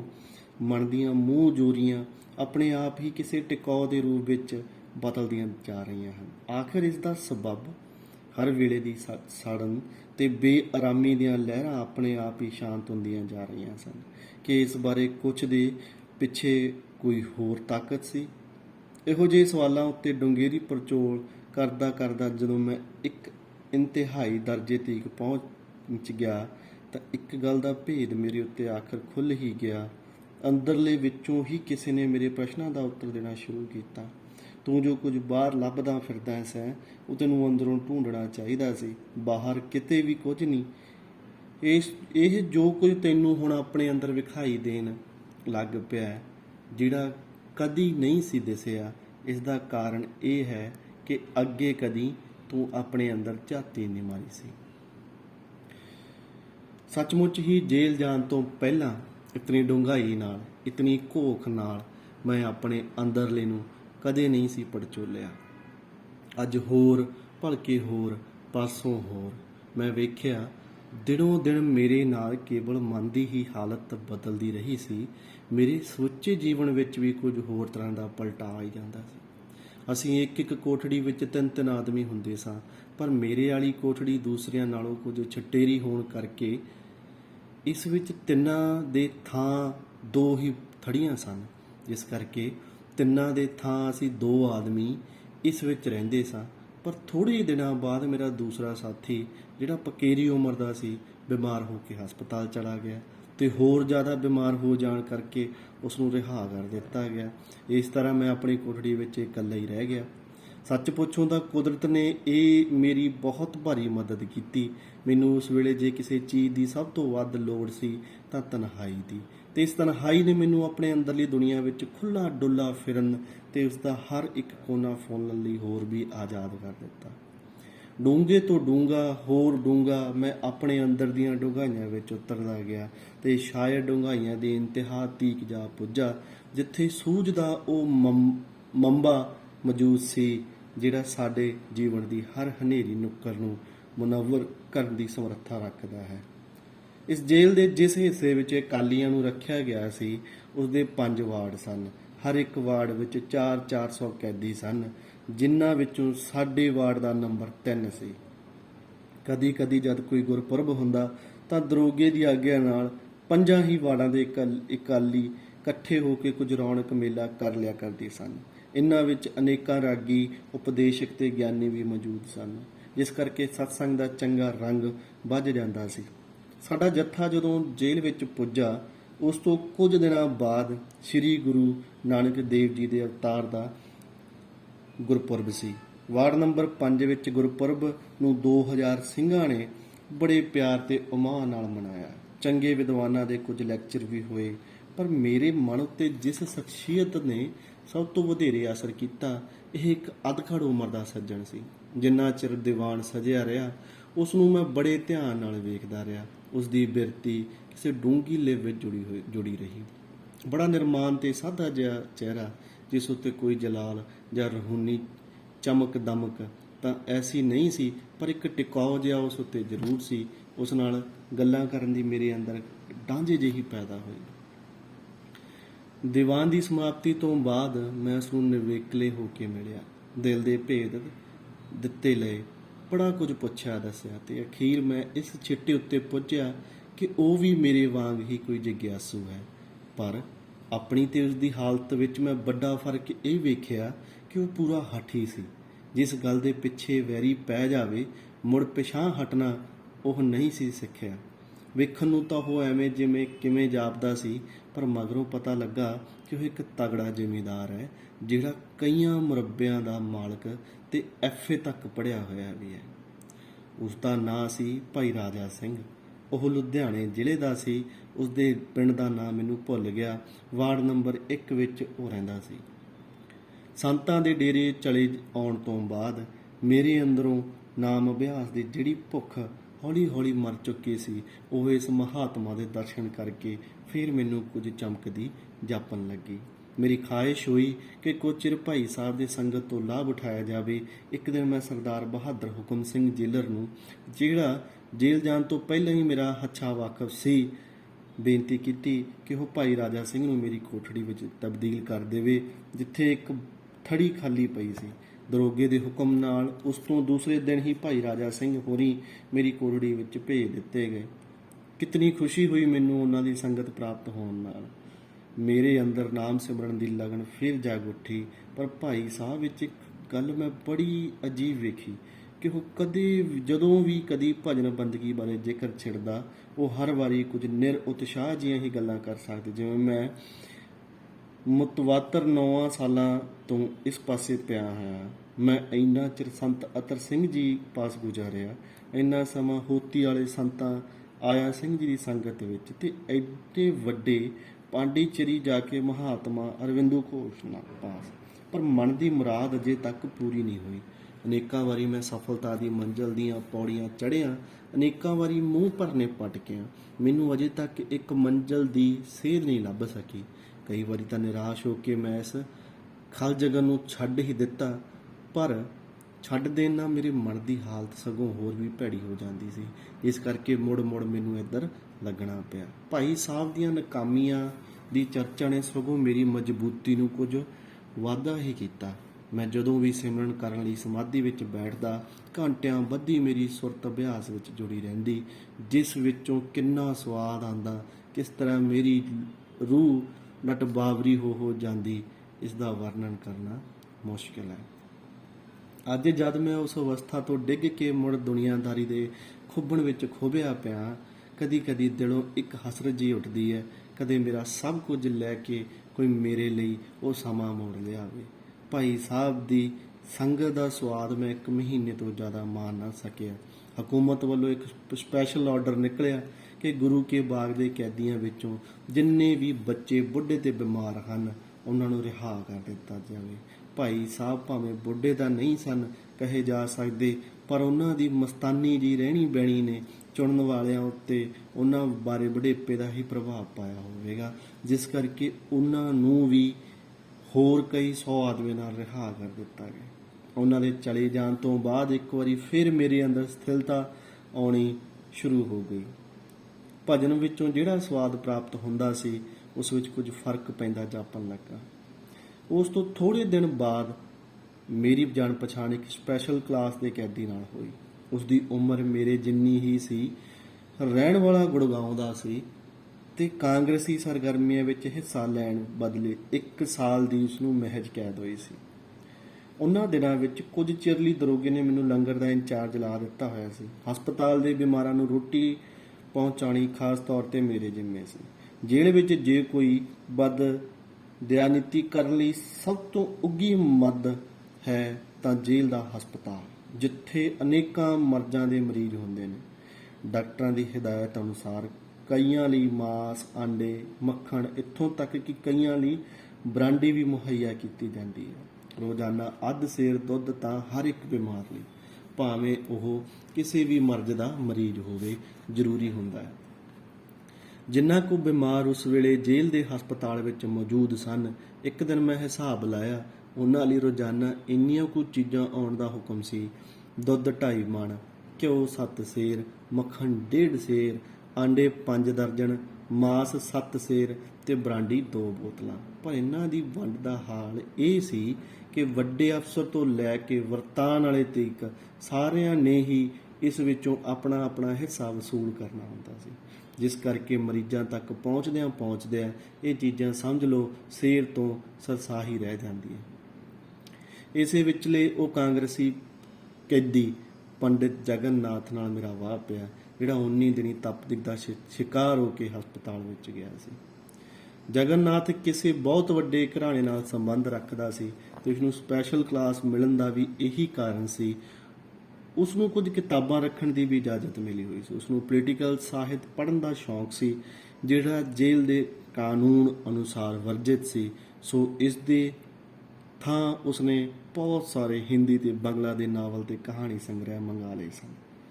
ਕਿਤਾਬਾਂ ਵਾਲਾ ਆਪਣਾ ਟਰੰਕ ਉਹ ਹਸਪਤਾਲ ਵਿੱਚ ਹੀ ਚੁੱਕ ਲਿਆਇਆ ਸੀ, ਜਿਹੜਾ ਉਸਨੇ ਮੈਨੂੰ ਦਿਖਾਇਆ। ਹਿੰਦੀ ਦੀ ਭਾਵੇਂ ਮੈਨੂੰ ਉਦੋਂ ਦੀ ਬਹੁਤੀ ਮਹਾਰਤ ਨਹੀਂ ਸੀ, ਪਰ ਜਿੰਨੀ ਕੁ ਗਿਆਨੀ ਬਾਗ ਸਿੰਘ ਜੀ ਦੀ ਕਿਰਪਾਲਤਾ ਨਾਲ ਸਿੱਖੀ, ਉਹ ਨਾਵਲ ਕਹਾਣੀਆਂ ਪੜ੍ਹਨ ਲਈ ਕਾਫੀ ਸੀ। ਉਸਦੇ ਟਰੰਕ ਵਿੱਚ ਬਹੁਤ ਸਾਰੀਆਂ ਸਾਹਿਤ ਮੁਨਸ਼ੀ ਪ੍ਰੇਮ ਚੰਦ ਦਾ ਸੀ ਤੇ ਸਭ ਤੋਂ ਪਹਿਲਾਂ ਉਹੀ ਪੜ੍ਹਨਾ ਸ਼ੁਰੂ ਕੀਤਾ। ਇਹ ਕਹਾਣੀ ਮੈਂ ਉਸ ਪਾਸੋਂ ਲੈ ਜਾਂਦਾ ਤੇ ਪੜ੍ਹਨ ਤੋਂ ਬਾਅਦ ਦੂਸਰੀ ਵਟਾ ਲੈਂਦਾ। ਪ੍ਰੇਮ ਚੰਦ ਦੀਆਂ ਸਾਰੀਆਂ ਰਲਾ ਕੇ 20-22 ਕਿਤਾਬਾਂ ਉਸ ਕੋਲ ਸਨ, ਜਿਹੜੀਆਂ ਸਾਰੀਆਂ ਹੀ ਮੈਂ ਪੜ੍ਹ ਮੁਕਾਈਆਂ। ਤੇ ਜਦ ਮੈਨੂੰ ਪਤਾ ਲੱਗਾ ਕਿ ਪ੍ਰੇਮ ਚੰਦ ਦੀਆਂ 10 ਕੁ ਰਚਨਾਵਾਂ ਹਜੇ ਹੋਰ ਵੀ ਨੇ, ਜਿਹੜੀਆਂ ਉਸ ਵੇਲੇ ਮਾਰਕੀਟ ਵਿੱਚ ਖਤਮ ਹੋਣ ਕਰਕੇ ਉਹ ਪ੍ਰਾਪਤ ਨਹੀਂ ਕਰ ਸਕਿਆ ਸੀ, ਤਾਂ ਮੈਨੂੰ ਬੜਾ ਦੁੱਖ ਹੋਇਆ। ਮੈਂ ਪ੍ਰੇਮ ਚੰਦ ਦਾ ਮੁਕੰਮਲ ਸੈੱਟ ਪੜ੍ਹਨਾ ਚਾਹੁੰਦਾ ਸਾਂ। ਉਸ ਪਾਸੋਂ ਹੋਰ ਨਾਵਲ ਵੀ ਲਏ, ਪਰ ਪ੍ਰੇਮ ਚੰਦ ਨੂੰ ਪੜ੍ਹ ਚੁੱਕਣ ਤੋਂ ਬਾਅਦ ਉਹ ਮੈਨੂੰ ਚੰਗੇ ਨਾ ਲੱਗੇ। ਪ੍ਰੇਮ ਚੰਦ ਦੀਆਂ ਲਿਖਤਾਂ ਨੂੰ ਭਾਵੇਂ ਪੜ੍ਹਨਾ ਤਾਂ ਆਰੰਭਿਆ ਸੀ ਨਿਰਾ ਸਵਾਦ ਲੈਣ ਦੇ ਵਿਚਾਰ ਨਾਲ, ਤੇ ਸਵਾਦ ਇਹਨਾਂ ਵਿੱਚੋਂ ਮੈਨੂੰ ਰੱਜਮਾ ਮਿਲਿਆ। ਪਰ ਸਵਾਦ ਨਾਲੋਂ ਵੀ ਜਿਹੜੀ ਵਡਮੁੱਲੀ ਚੀਜ਼ ਮੈਨੂੰ ਇਹਨਾਂ ਲਿਖਤਾਂ ਨੇ ਦਿੱਤੀ, ਇਹ ਸੀ ਜੀਵਨ ਦੇ ਇੱਕ ਨਵੇਂ ਮਾਰਗ, ਇੱਕ ਨਵੇਂ ਮੋੜ ਵੱਲ ਤੁਰਨ ਦੀ ਜ਼ਬਰਦਸਤ ਪ੍ਰੇਰਨਾ। ਇਸ ਪ੍ਰੇਰਨਾ ਨੇ ਮੈਨੂੰ ਕੁਝ ਇੰਜ ਦਾ ਵਿਸ਼ਵਾਸ ਕਰਾ ਦਿੱਤਾ ਕਿ ਹੁਣ ਤੀਕ ਮੈਂ ਜੋ ਕੁਝ ਵੀ ਕਰਦਾ ਰਿਹਾ ਹਾਂ, ਇਹ ਹਨੇਰੇ ਵਿੱਚ ਭਟਕਣ ਜਾਂ ਹਵਾ ਨੂੰ ਸੋਟੇ ਮਾਰਨ ਵਾਲੀ ਹੀ ਕਿਰਿਆ ਸੀ। ਮੇਰੇ ਆਤਮਦਰਸ਼ੀ ਬਣਨ ਦੀ ਰੀਝ, ਮੇਰੀ ਸ਼ੋਹਰਤ ਪ੍ਰਾਪਤ ਕਰਨ ਦੀ ਤਮੰਨਾ ਤੇ ਮੇਰੀ ਇੱਕ ਆਦਰਸ਼ਕ ਇਨਸਾਨ ਬਣਨ ਦੀ ਖਾਬ, ਇਹ ਸਭ ਕੁਝ ਨਿਰਾਰਥਕ ਹੈ ਜਦੋਂ ਤੀਕ ਮੈਂ ਸਮਾਜਿਕ ਨਹੀਂ ਬਣਦਾ। ਤੇ ਸਮਾਜਿਕ ਬਣਨ ਲਈ ਮੈਨੂੰ ਪ੍ਰੇਮ ਚੰਦ ਦੇ ਪੂਰਨਿਆਂ ਤੇ ਚੱਲਣਾ ਚਾਹੀਦਾ ਹੈ। ਪ੍ਰੇਮ ਚੰਦ ਵਾਂਗ ਮੈਨੂੰ ਵੀ ਇੱਕ ਨਾਵਲਕਾਰ ਬਣ ਕੇ ਆਪਣੇ ਸਮਾਜ ਲਈ ਕੁਝ ਕਰਨਾ ਚਾਹੀਦਾ ਹੈ। ਪ੍ਰੇਮ ਚੰਦ ਨੇ ਆਪਣੇ ਨਾਵਲਾਂ ਰਾਹੀਂ ਸਮਾਜ ਦੀ ਜਿਹੜੀ ਬੀੜ ਤਸ ਤੇ ਘਿਨਾਉਣੀ ਤਸਵੀਰ ਚਿੱਤਰੀ ਹੈ, ਤੇ ਉਸਦੇ ਗਲੇ ਸੜੇ ਅੰਗਾਂ ਵਿੱਚ ਜਨਤਕ ਧਿਆਨ ਖਿੱਚਣ ਲਈ ਉਸਨੇ ਜਿਹੜਾ ਮਰਮ ਸਪਰਸ਼ੀ ਢੰਗ ਵਰਤਿਆ, ਮੈਨੂੰ ਵੀ ਕੋਈ ਉਹੋ ਜਿਹਾ ਢੰਗ ਵਰਤਣਾ ਚਾਹੀਦਾ ਹੈ। ਮੈਂ ਵੀ ਉਸੇ ਵਾਂਗ ਸਮਾਜ ਵਿੱਚੋਂ ਪਾਤਰਾਂ ਦੀ ਚੋਣ ਕਰਾਂਗਾ ਤੇ ਫਿਰ ਉਹਨਾਂ ਪਾਤਰਾਂ ਦੇ ਕਿਰਦਾਰਾਂ ਰਾਹੀਂ ਜਨਤਕ ਦਿਲ ਦਿਮਾਗ ਵਿੱਚ ਕੋਈ ਨਵਾਂ ਫਤੂਰ ਮਚਾਵਾਂਗਾ। ਮੈਂ ਜੇ ਪ੍ਰੇਮ ਚੰਦ ਨਹੀਂ ਵੀ ਬਣ ਸਕਾਂਗਾ ਤਾਂ ਵੀ ਉਸਦਾ ਪਿਛਲੱਗ ਵੀ ਨਹੀਂ ਬਣ ਸਕਾਂਗਾ। ਸੱਚੋਂ ਹੀ ਮੇਰੇ ਭਜਨ ਸਿਮਰਨ, ਮੇਰੀ ਪੂਜਾ ਆਰਾਧਨਾ ਕਿਸੇ ਕੰਮ ਨਹੀਂ, ਜੇ ਮੇਰੇ ਸਮਾਜ ਦੀ ਉਹੀ ਹਾਲਤ ਹੈ ਜਿਹੜੀ ਪ੍ਰੇਮ ਚੰਦ ਨੇ ਆਪਣੇ ਨਾਵਲਾਂ ਰਾਹੀਂ ਰੂਪਮਾਨ ਕੀਤੀ ਹੈ ਤੇ ਜਿਹੜੀ ਮੈਂ ਵੇਖਦਾ ਚਲਾ ਆ ਰਿਹਾ। ਮੈਂ ਆਪਣੇ ਮਨ ਨਾਲ ਮੁੱਕਦਾ ਚੁੱਕਦਾ ਫੈਸਲਾ ਕਰ ਲਿਆ ਕਿ ਭਾਵੇਂ ਕੁਝ ਵੀ ਹੋਵੇ, ਸਫਲਤਾ ਮਿਲੇ ਨਾ ਮਿਲੇ, ਮੈਂ ਜ਼ਰੂਰ ਨਾਵਲ ਲਿਖਾਂਗਾ, ਬਸ ਨਾਵਲ। ਪਹਿਲਾਂ ਵਰਗਾ ਜੇ ਢਿਲ ਮਿਲ ਜੇ ਵਿਚਾਰਾਂ ਤੇ ਢਹਿੰਦਿਆਂ ਰੁਚੀਆਂ ਵਾਲਾ ਹੁੰਦਾ ਤਾਂ ਇੱਕਦਮ ਐਡੀ ਵੱਡੀ ਲਗਭਗ ਅਸੰਭਵ ਗੱਲ ਮੈਂ ਕਦੇ ਸੋਚ ਹੀ ਨਾ ਸਕਦਾ। ਕਿੱਥੇ ਰਾਜਾ ਭੋਜ, ਕਿੱਥੇ ਗੰਗੂ ਤੇਲੀ। ਇੱਕ ਪਾਸੇ ਸਫਲਤਾ ਦੇ ਅਰਸ਼ਾਂ ਵਿੱਚ ਉੱਡ ਰਿਹਾ ਪ੍ਰੇਮ ਚੰਦ BA ਤੇ ਦੂਜੇ ਪਾਸੇ 5 ਜਮਾਤਾਂ ਪਾਸ ਕੇ ਫੇਲ ਇੱਕ ਗਬਰੀਟ, ਜਿਸ ਨੂੰ ਉੱਚਰ ਤੱਕ ਇੰਨਾ ਵੀ ਪਤਾ ਨਹੀਂ ਸੀ ਕਿ ਸਾਹਿਤ ਕਿਸ ਜਾਨਵਰ ਦਾ ਨਾਂ ਹੈ। ਪਰ ਜੇਲ੍ਹ ਦੇ ਇਸ ਥੋੜ੍ਹੇ ਸਮੇਂ ਦੇ ਵਾਸਤੇ ਮਨ ਵਿੱਚ ਜਿਹੜੀ ਇਕਾਗਰਤਾ ਤੇ ਵਿਚਾਰਾਂ ਵਿੱਚ ਜਿਹੜੀ ਦ੍ਰਿੜਤਾ ਪੈਦਾ ਕਰ ਦਿੱਤੀ ਸੀ, ਸ਼ਾਇਦ ਇਸੇ ਦੇ ਬਲਬੂਤੇ ਤੇ ਮੈਂ ਐਡੀ ਵੱਡੀ ਫੜ ਮਾਰ ਤੇ ਬੈਠਾ। ਇਸ ਤੋਂ ਥੋੜ੍ਹੇ ਹੀ ਦਿਨ ਬਾਅਦ ਮੈਂ ਇੱਕ ਨਾਵਲ ਲਿਖਣਾ ਸ਼ੁਰੂ ਕਰ ਦਿੱਤਾ। ਕਾਗਜ਼ਾਂ ਦੀ ਜੇਲ੍ਹ ਵਿੱਚ ਅਣਹੋਂਦ ਸੀ ਤੇ ਪੈਨਸਲ ਮਿਲਣੀ ਵੀ ਸੌਖੀ ਨਹੀਂ ਸੀ, ਪਰ ਕਾਂਗਰਸੀ ਮਿੱਤਰ ਦੀ ਕਿਰਪਾ ਨਾਲ ਇਹ ਦੋਵੇਂ ਮੁਸ਼ਕਲਾਂ ਹੱਲ ਹੋ ਗਈਆਂ। ਸਭ ਤੋਂ ਪਹਿਲਾ ਨਾਵਲ ਜਿਹੜਾ ਮੈਂ ਲਿਖਣਾ ਸ਼ੁਰੂ ਕੀਤਾ, ਉਹ ਅਸਲ ਵਿੱਚ ਮੇਰੇ ਅੰਤःਕਰਨ ਦੀ ਹੀ ਇੱਕ ਤਸਵੀਰ ਜਿਹੀ ਸੀ। ਜਿਹੜੇ ਉਦਗਾਰਾਂ ਨਾਲ ਮੇਰਾ ਅੰਦਰਲਾ ਭਰਿਆ ਹੋਇਆ ਸੀ, ਉਹਨਾਂ ਵਿੱਚੋਂ ਇੱਕ ਸਿੱਧ ਪੱਧਰੇ ਜੇ ਨਾਵਲ ਦੇ ਪਲਾਟ ਦੀ ਮੇਰੀ ਕਲਪਨਾ ਸ਼ਕਤੀ ਨੇ ਚੋਣ ਦਿੱਤੀ। ਇਸ ਨਾਵਲ ਦਾ ਜਿਹੜਾ ਮੈਂ ਉਦੋਂ ਤਜਵੀਜ਼ ਕੀਤਾ, ਉਹ ਸੀ ਅਧਖੜੀ ਗਲੀ। ਲਿਖਣ ਵਿੱਚੋਂ ਮੇਰਾ ਦਿਲ ਖੁੱਭ ਗਿਆ, ਜਿਵੇਂ ਹਮੇਸ਼ਾ ਤੋਂ ਮੈਂ ਇਹੋ ਜਿਹਾ ਕੰਮ ਕਰਦਾ ਰਿਹਾ ਹੋਵਾਂ। ਪਲਾਟ ਦੀ ਉਠਾਣ ਤੇ ਪਾਤਰਾਂ ਦੀਆਂ ਕਿਰਿਆਵਾਂ ਬਾਰੇ ਜਿਵੇਂ ਮੈਨੂੰ ਕੁਝ ਵੀ ਸੋਚਣ ਦੀ ਲੋੜ ਨਹੀਂ ਸੀ। ਆਪੇ ਆਪ ਹੀ ਰਸਤਾ ਮਿਲਦਾ ਗਿਆ ਤੇ ਮੈਂ ਬਿਨਾਂ ਰੋਕ ਟੋਕ ਤੁਰਿਆ ਗਿਆ। ਜਿਉਂ-ਜਿਉਂ ਵਰਕੇ ਭਰਦੇ ਗਏ, ਕਿਵੇਂ ਕਿਸੇ ਨਵੇਂ ਉਤਸ਼ਾਹ ਨਾਲ ਮੇਰਾ ਦਿਲ ਵੀ ਲਬਰੇਜ਼ ਹੁੰਦਾ ਗਿਆ। ਤੇ ਜਦ ਕਾਫੀ ਕੁਝ ਲਿਖ ਚੁੱਕਣ ਤੋਂ ਬਾਅਦ ਮੈਂ ਉਸ ਖਰੜੇ ਨੂੰ ਪੜ੍ਹਨਾ ਸ਼ੁਰੂ ਕੀਤਾ ਤਾਂ ਮੈਨੂੰ ਇੰਝ ਜਾਪਿਆ ਜਿਵੇਂ ਇਹ ਤਾਂ ਪਿਛਲੇ ਕੁਝ ਸਾਲਾਂ ਦੀ ਜੀਵਨ ਕਥਾ ਹੀ ਕਿਸੇ ਨਾ ਕਿਸੇ ਰੂਪ ਵਿੱਚ ਮੈਂ ਇਕੱਠੀ ਕਰ ਦਿੱਤੀ ਹੈ। ਇਸ ਵਿੱਚ ਸਵਿਤਰੀ ਆ ਗਈ, ਇਸ ਵਿੱਚ ਗੁਰਦੇਵ ਆ ਗਏ, ਇਸ ਵਿੱਚ ਪੇਸ਼ਾਵਰ ਆ ਗਿਆ, ਇਸ ਵਿੱਚ ਅੰਮ੍ਰਿਤਸਰ ਵਾਲਾ ਸੰਤ ਆ ਗਿਆ, ਇਸ ਵਿੱਚ ਬੋਸਟਲ ਜੇਲ੍ਹ ਦੇ ਦ੍ਰਿਸ਼ ਵੀ ਆ ਗਏ ਜਿਸ ਵਿੱਚ ਮੈਂ 19 ਦਿਨ ਨਿਵਾਸ ਕਰ ਰਿਹਾ ਸਾਂ, ਬਲਕਿ ਇਸੇ ਜੇਲ੍ਹ ਵਿੱਚ ਲੱਗੇ ਹੋਏ ਇੱਕ ਮੁਸਲਮਾਨ ਸਿਪਾਹੀ ਦਾ ਪ੍ਰੇਮ ਤੇ ਸਹਿਯੋਗ ਵੀ ਆ ਗਿਆ। ਪਰ ਮੇਰੀ ਸਾਰੀ ਕੀਤੀ ਕਤਰੀ ਚੌੜ ਹੋ ਗਈ ਜਦ ਇੱਕ ਦਿਨ ਅਚਿੰਤੇ ਹੀ ਸਾਡੀਆਂ ਕੋਠੜੀਆਂ ਦੀ ਤਲਾਸ਼ੀ ਸ਼ੁਰੂ ਹੋਈ, ਤੇ ਹੋਈ ਵੀ ਐਸੇ ਮੌਕੇ ਜਦੋਂ ਅਸੀਂ ਸਾਰੇ ਕੋਠੜੀਆਂ ਤੋਂ ਬਾਹਰ ਇੱਕ ਮੈਦਾਨ ਵਿੱਚ ਮੁੰਜ ਵੱਟਣ ਦੀ ਮੁਸ਼ੱਕਤ ਤੇ ਲੱਗੇ ਹੋਏ ਸਾਂ। ਮੇਰੇ ਖਰੜੇ ਉੱਤੇ ਜੇਲ੍ਹ ਕਰਮਚਾਰੀਆਂ ਨੇ ਕਬਜ਼ਾ ਕਰ ਲਿਆ ਤੇ ਬਥੇਰੀ ਕੋਸ਼ਿਸ਼ ਕਰਨ ਤੇ ਵੀ ਉਹ ਮੈਨੂੰ ਵਾਪਸ ਨਾ ਮਿਲ ਸਕਿਆ। 1.5 ਜਾਂ 2 ਮਹੀਨਿਆਂ ਦੀ ਮੇਰੀ ਮਿਹਨਤ ਸੀ। ਫੁੱਲਸਕੇਪ ਸਾਈਜ਼ ਦੇ 100 ਵਰਕੇ ਲਿਖੇ ਹੋਣੇ। ਕਿਤਨੀਆਂ ਰੀਝਾਂ ਸਨ ਉਹਨਾਂ ਨੇਪਰੇ ਚਾੜਨ ਦੀਆਂ, ਪਰ ਸਭ ਮਿੱਟੀ ਵਿੱਚ ਰਲ ਗਈਆਂ। ਦੁਬਿਧਾ ਮੈਂ ਦੋਨੋਂ ਗਏ, ਮਾਇਆ ਮਿਲੀ ਨਾ ਰਾਮ ਵਾਲੀ ਮੇਰੀ ਹਾਲਤ ਹੋਈ। ਭਜਨ ਬੰਦਗੀ ਦੀ ਲਟਕ ਜਿਹੜੀ ਦੁਬਾਰਾ ਲੱਗੀ ਸੀ ਉਹ ਵੀ ਜਾਂਦੀ ਰਹੀ, ਤੇ ਇੱਕ ਨਵਾਂ ਚਾਅ ਜਿਹੜਾ ਕੁੱਦਿਆ ਸੀ ਨਾਵਲ ਲਿਖਣ ਦਾ, ਇਹ ਵੀ ਅਦਵਾਟੇ ਹੀ ਮਰੁੰਡਾ ਗਿਆ। ਮੇਰਾ ਇਸ ਬੰਨਿਓ ਐਸਾ ਮਨ ਉਪਰਾਮ ਹੋਇਆ ਕਿ ਮੈਂ ਇਸ ਦਾ ਚੇਤਾ ਹੀ ਵਿਸਾਰ ਛੱਡਿਆ। ਮੁੱਢਲੇ 2 ਮਹੀਨੇ ਅਸੀਂ ਜੇਲ੍ਹ ਵਿੱਚ ਆਰਾਮ ਨਾਲ ਗੁਜ਼ਾਰੇ। ਦਰੋਗਾ ਮਿਹਰਬਾਨ ਸੀ, ਸਾਨੂੰ ਨਾ ਤਾਂ ਕੋਈ ਔਖੀ ਮੁਸ਼ੱਕਤ ਕੀਤੀ ਜਾਂਦੀ ਸੀ, ਨਾ ਹੀ ਕਿਸੇ ਕਿਸਮ ਦੀ ਬਦਸਲੂਕੀ ਕੀਤੀ ਜਾਂਦੀ। ਪਰ ਉਸ ਤੋਂ ਬਾਅਦ ਦਰੋਗੇ ਨਾਲ ਸਾਡੇ ਸੰਬੰਧ ਵਿਗੜਨੇ ਸ਼ੁਰੂ ਹੋ ਗਏ ਤੇ ਖਟਪਟੀ ਵੱਧਦੀ ਖਤਰਨਾਕ ਹਾਲਤ ਤੇ ਕਾਪੜ ਗਈ, ਜਿਸ ਨੂੰ ਸੁਲਝਾਉਣ ਖਾਤਰ ਇੱਕ ਵਾਰੀ ਸ਼੍ਰੋਮਣੀ ਗੁਰਦੁਆਰਾ ਪ੍ਰਬੰਧਕ ਕਮੇਟੀ ਵੱਲੋਂ ਸਵਰਗਵਾਸੀ ਸਰਦਾਰ ਤੇਜਾ ਸਿੰਘ ਸਮੁੰਦਰੀ ਨੂੰ ਵੀ ਆਉਣਾ ਪਿਆ। 16 ਸਮਝੌਤਾ ਭਾਵੇਂ ਹੋ ਗਿਆ, ਪਰ ਅੰਦਰਲੀ ਅੱਗ ਨਾ ਬੁਝ ਸਕੀ, ਤੇ ਇਹ ਉਦੋਂ ਤੀਕ ਧੁਖਦੀ ਰਹੀ ਜਦ ਤੀਕ ਸਤੰਬਰ 1923 ਵਿੱਚ ਸਰਕਾਰੀ ਐਲਾਨ ਰਾਹੀਂ ਸਾਰੇ ਅਕਾਲੀ ਕੈਦੀਆਂ ਦੀ ਰਿਹਾਈ ਨਾ ਹੋ ਗਈ। ਦਰੋਗਾ ਸਾਨੂੰ ਹਰ ਬਹਾਨੇ ਪਰੇਸ਼ਾਨ ਕਰਨ ਲੱਗ ਪਿਆ ਸੀ। ਸਾਡੇ ਉੱਤੇ ਦੋਸ਼ ਲਾਇਆ ਗਿਆ ਕਿ ਅਸੀਂ ਆਪਣੇ ਮੁਲਾਕਾਤੀਆਂ ਪਾਸੋਂ ਰੁਪਏ ਮੰਗਵਾਉਂਦੇ ਹਾਂ ਤੇ ਜੇਲ੍ਹ ਦੇ ਛੋਟੇ ਕਰਮਚਾਰੀਆਂ ਦੇ ਰਾਹੀਂ ਬਾਹਰੋਂ ਪੋਲੀਟੀਕਲ ਤੇ ਬਾਗੀਨਾਮਾ ਲਿਟਰੇਚਰ ਮੰਗਾ ਕੇ ਪੜ੍ਹਦੇ ਹਾਂ, ਜੋ ਉੱਕਾ ਹੀ ਸਾਡੇ ਉੱਤੇ ਝੂਠਾ ਦੋਸ਼ ਸੀ। ਸਾਡੀਆਂ ਤਲਾਸ਼ੀਆਂ ਵਿੱਚੋਂ ਕਦੇ ਕੋਈ ਇਤਰਾਜ਼ ਵਾਲੀ ਚੀਜ਼ ਨਹੀਂ ਸੀ ਨਿਕਲੀ। ਮੇਰਾ ਨਾਵਲ ਕਿਉਂਕਿ ਸਮਾਜਿਕ ਸੀ, ਜਿਸ ਕਰਕੇ ਮੇਰੇ ਉੱਤੇ ਕੋਈ ਮਾਮਲਾ ਮੁਕੱਦਮਾ ਤਾਂ ਨਾ ਬਣ ਸਕਿਆ, ਪਰ ਅੱਗੇ ਲਈ ਸਾਨੂੰ ਸਾਰਿਆਂ ਨੂੰ ਕਾਗਜ਼ ਪੈਨਸਲ ਆਦਿ ਰੱਖਣ ਦੀ ਹੋਰ ਵੀ ਸਖਤ ਮਨਾਹੀ ਕਰ ਦਿੱਤੀ ਗਈ। ਸਾਡੇ ਉੱਤੇ ਕਿਉਂਕਿ ਝੂਠਾ ਦੋਸ਼ ਲਾਇਆ ਗਿਆ ਸੀ, ਜਿਸ ਕਰਕੇ ਅਸਾਂ ਨਾਰਾਜ਼ਗੀ ਦੇ ਤੌਰ ਤੇ ਮੁਲਾਕਾਤਾਂ ਕਰਨੀਆਂ ਬੰਦ ਕਰ ਦਿੱਤੀਆਂ। ਜੋ ਵੀ ਜਿਸ ਦਾ ਮੁਲਾਕਾਤੀ ਪਰਵਾਨਾ ਆਉਂਦਾ, ਇਨਕਾਰੀ ਲਿਖ ਕੇ ਮੋੜ ਦਿੱਤਾ ਜਾਂਦਾ। ਇਸੇ ਦੌਰਾਨ ਵਿੱਚ ਮੇਰਾ ਦੋਸਤ ਰਾਮ ਸਿੰਘ ਉਚੇਚਾ ਪਿਸ਼ੌਰੋਂ ਮੈਨੂੰ ਮਿਲਣ ਆਇਆ, ਪਰ ਉਸ ਵਿਚਾਰੇ ਨੂੰ ਨਿਰਾਸ਼ ਹੀ ਮੁੜਨਾ ਪਿਆ। ਇਸ ਵਿੱਚ ਕੋਈ ਸ਼ੱਕ ਨਹੀਂ ਕਿ ਉਸ ਤੋਂ ਬਾਅਦ ਵੀ ਕਈ ਵਾਰੀ ਮੇਰੇ ਅੰਦਰ ਲਿਖਣ ਦੀ ਉਮੰਗ ਉੱਠੀ। ਲਿਖਣ ਲਈ ਆਪਣੇ ਅੰਦਰ ਲੱਭਦਾ ਵੀ ਕਾਫੀ ਕੁਝ ਸੀ, ਪਰ ਲਿਖ ਕੁਝ ਨਾ ਸਕਿਆ। ਸਖਤੀ ਬਹੁਤ ਕਰੜੀ, ਨਿਗਰਾਨੀ ਉਦੋਂ ਵੀ ਸਖਤ ਹੋਣ ਲੱਗ ਪਈ ਸੀ। ਮੈਨੂੰ ਇਸ ਗੱਲ ਦੀ ਤਸੱਲੀ ਸੀ ਕਿ ਮੇਰੇ ਅੰਦਰ ਲਿਖਣ ਦੀ ਸ਼ਕਤੀ ਮੌਜੂਦ ਹੈ। ਲਿਖਣ ਲਈ ਜੋ ਖਿਆਲਾਤ ਉੱਠਦੇ ਸਨ, ਉਹਨਾਂ ਨੂੰ ਮੈਂ ਦਿਲ ਦੀ ਹੀ ਡਾਇਰੀ ਵਿੱਚ ਨੋਟ ਕਰੀ ਜਾਂਦਾ ਸਾਂ। ਮੈਨੂੰ ਯਕੀਨ ਸੀ ਹੁਣ ਜਦੋਂ ਮੈਂ ਜੇਲੋਂ ਬਾਹਰ ਨਿਕਲਾਂਗਾ ਤਾਂ ਜ਼ਰੂਰ ਮੇਰੀ ਕਾਇਆ ਕਲਪ ਹੋ ਚੁੱਕੀ ਹੋਵੇਗੀ, ਮੈਂ ਕਿਸੇ ਖਸੂਸੀਅਤ ਦਾ ਮਾਲਕ ਬਣ ਸਕਾਂਗਾ। ਉਸ ਵੇਲੇ ਗਿਆਨੀ ਬਾਗ ਸਿੰਘ ਜੀ ਦੀ ਉਸ ਬੁਝਾਰਤ ਦਾ ਭੇਦ ਮੇਰੇ ਉੱਤੇ ਖੁੱਲ੍ਹਿਆ, ਜਿਹੜੇ ਕਹਿੰਦੇ ਸਨ ਕਿ ਤੇਰੇ ਸਾਰੇ ਰੋਗਾਂ ਦਾ ਦਾਰੂ ਜੇਲ੍ਹ ਹੈ। ਸੱਚਮੁੱਚ ਮੇਰੇ ਸਾਰੇ ਰੋਗਾਂ ਦਾ ਦਾਰੂ ਜੇਲ੍ਹ ਸਾਬਤ ਹੋਈ। ਨਾ ਕੇਵਲ ਇਹੋ, ਬਲਕਿ ਮੈਂ ਸਮਝਦਾ ਹਾਂ ਮੇਰੇ ਭਵਿੱਖ ਨੂੰ ਬਣਾਉਣ ਵਾਲਾ ਵੀ ਇਹੋ ਪੌਣੇ ਸਾਲ ਦਾ ਜੇਲ੍ਹਵਾਸ ਸੀ।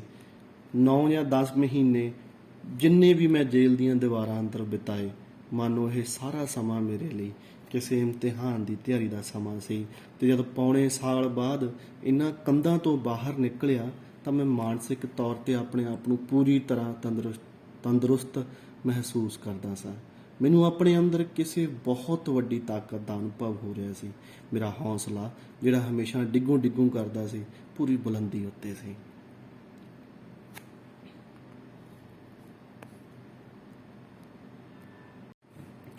ਜ਼ਿੰਦਗੀ ਦਾ ਨਵੇਂ ਸਿਰੇ ਆਰੰਭ। ਜੇਲ੍ਹ ਵਿੱਚੋਂ ਜਦੋਂ ਬਾਹਰ ਆਇਆ ਸਾਂ ਤਾਂ ਨਾਵਲਕਾਰ ਬਣਨ ਦੇ ਉਤਸ਼ਾਹ ਤੇ ਰੀਝਾਂ ਨਾਲ ਗਲੇ ਤੱਕ ਭਰਿਆ ਹੋਇਆ ਸਾਂ। ਪੱਕਾ ਵਿਚਾਰ ਸੀ ਕਿ ਬਾਹਰ ਆਉਂਦੇ ਹੀ ਕੰਮ ਆਰੰਭ ਕਰ ਦਿਆਂਗਾ, ਪਰ ਬੰਦੇ ਦੀਆਂ ਸੋਚੀਆਂ ਹੋਈਆਂ ਸਭੇ ਗੱਲਾਂ ਜੇ ਉਸ ਦੇ ਅਨੁਕੂਲ ਹੀ ਹੁੰਦੀਆਂ ਹੋਣ ਤਾਂ ਬੰਦੇ ਨੂੰ ਸ਼ਾਇਦ ਆਪਣੇ ਆਪ ਉੱਤੇ ਰੱਬ ਬਣਨ ਦਾ ਭੁਲੇਖਾ ਲੱਗ ਜਾਵੇ। ਭਾਈ ਕਿਰਪਾਲ ਸਿੰਘ ਨਾਲ ਭਾਈ ਵਲੀ ਦਾ ਸਿਲਸਿਲਾ ਖਤਮ ਹੋ ਜਾਣ 'ਤੇ ਵੀ ਉਹਨਾਂ ਦਾ ਮੇਰੇ ਨਾਲ ਜੋ ਹਿੱਤ ਪਿਆਰ ਸੀ ਉਸ ਨਾਲ ਨਾ ਕੇਵਲ ਫਰਕ ਹੀ ਨਹੀਂ ਸੀ ਆਇਆ, ਸਗੋਂ ਅੱਗੋਂ ਨਾਲੋਂ ਵੀ ਵੱਧ ਗਿਆ ਸੀ। ਜੇਲ੍ਹ ਦੀ ਰਿਹਾਈ ਤੋਂ ਬਾਅਦ ਅੰਮ੍ਰਿਤਸਰ ਪਹੁੰਚ ਕੇ ਮੈਂ ਭਾਈ ਕਿਰਪਾਲ ਸਿੰਘ ਨੂੰ ਇੱਕ ਨਵੇਂ ਰੂਪ ਵਿੱਚ ਦੇਖਿਆ। ਉਹਨਾਂ ਦੀ ਪਹਿਲੀ ਧਰਮ ਪਤਨੀ ਕੋਈ 10 ਸਾਲ ਹੋਏ ਗੁਜ਼ਰ ਚੁੱਕੀ ਸੀ, ਜਿਸ ਵਿੱਚੋਂ ਸੰਤਾਨ ਕੋਈ ਨਹੀਂ ਸੀ।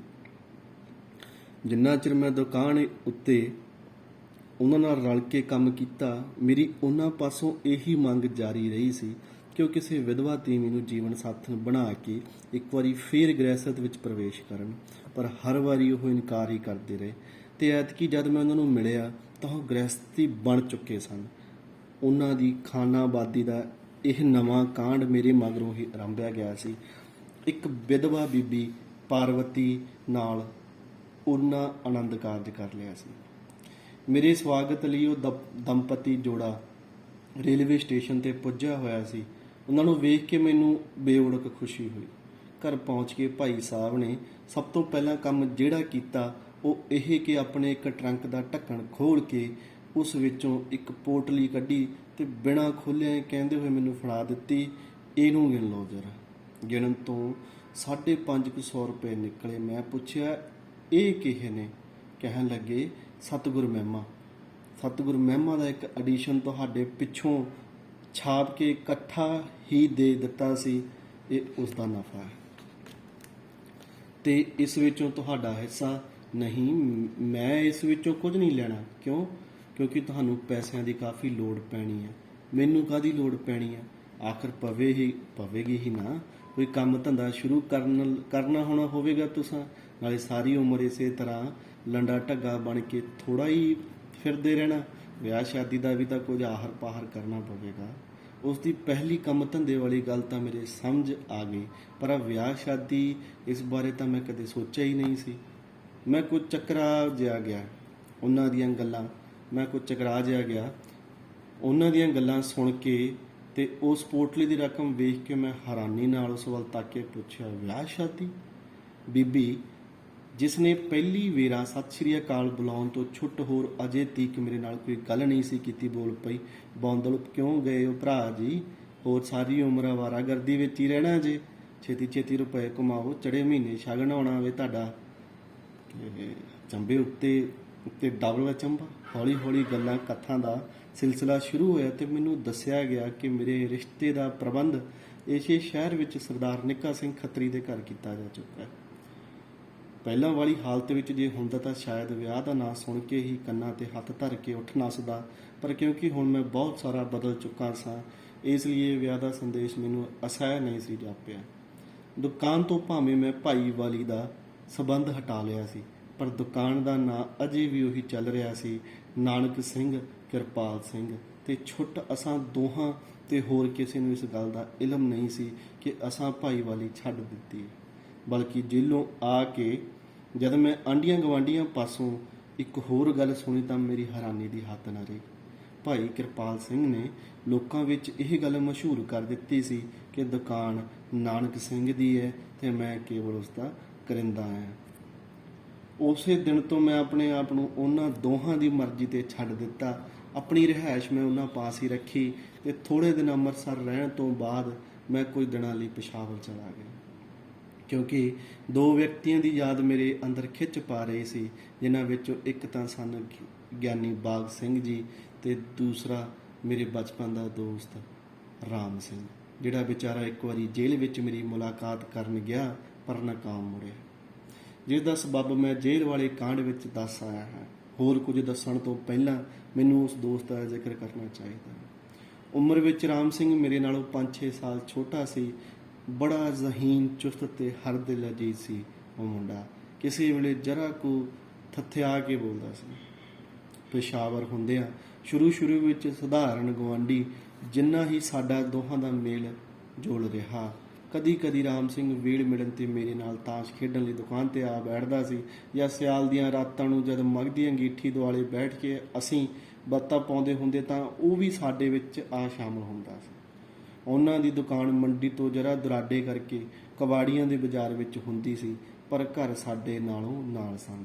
ਗੁਰਦੇਵ ਦੀ ਪ੍ਰੇਰਨਾ ਨਾਲ ਜਦ ਮੈਂ ਦੁਕਾਨਦਾਰਾਂ ਦੇ ਮੁੰਡਿਆਂ ਨੂੰ ਇਕੱਠੇ ਕਰਕੇ ਸ਼ਬਦੀ ਜੱਥਾ ਤਿਆਰ ਕੀਤਾ ਤਾਂ ਇਹ ਰਾਮ ਸਿੰਘ ਵੀ ਉਹਨਾਂ ਵਿੱਚ ਸ਼ਾਮਲ ਸੀ, ਜਿਹੜਾ ਆਪਣੀ ਸੁਰੀਲੀ ਆਵਾਜ਼ ਤੇ ਹਰ ਦਿਲ ਅਜੀਜੀ ਦੇ ਕਾਰਨ ਮਗਰੋਂ ਸਾਰੀ ਪਾਰਟੀ ਵਿੱਚੋਂ ਸਿਰ ਕੱਢ ਗਿਣਿਆ ਜਾਣ ਲੱਗ ਪਿਆ ਸੀ।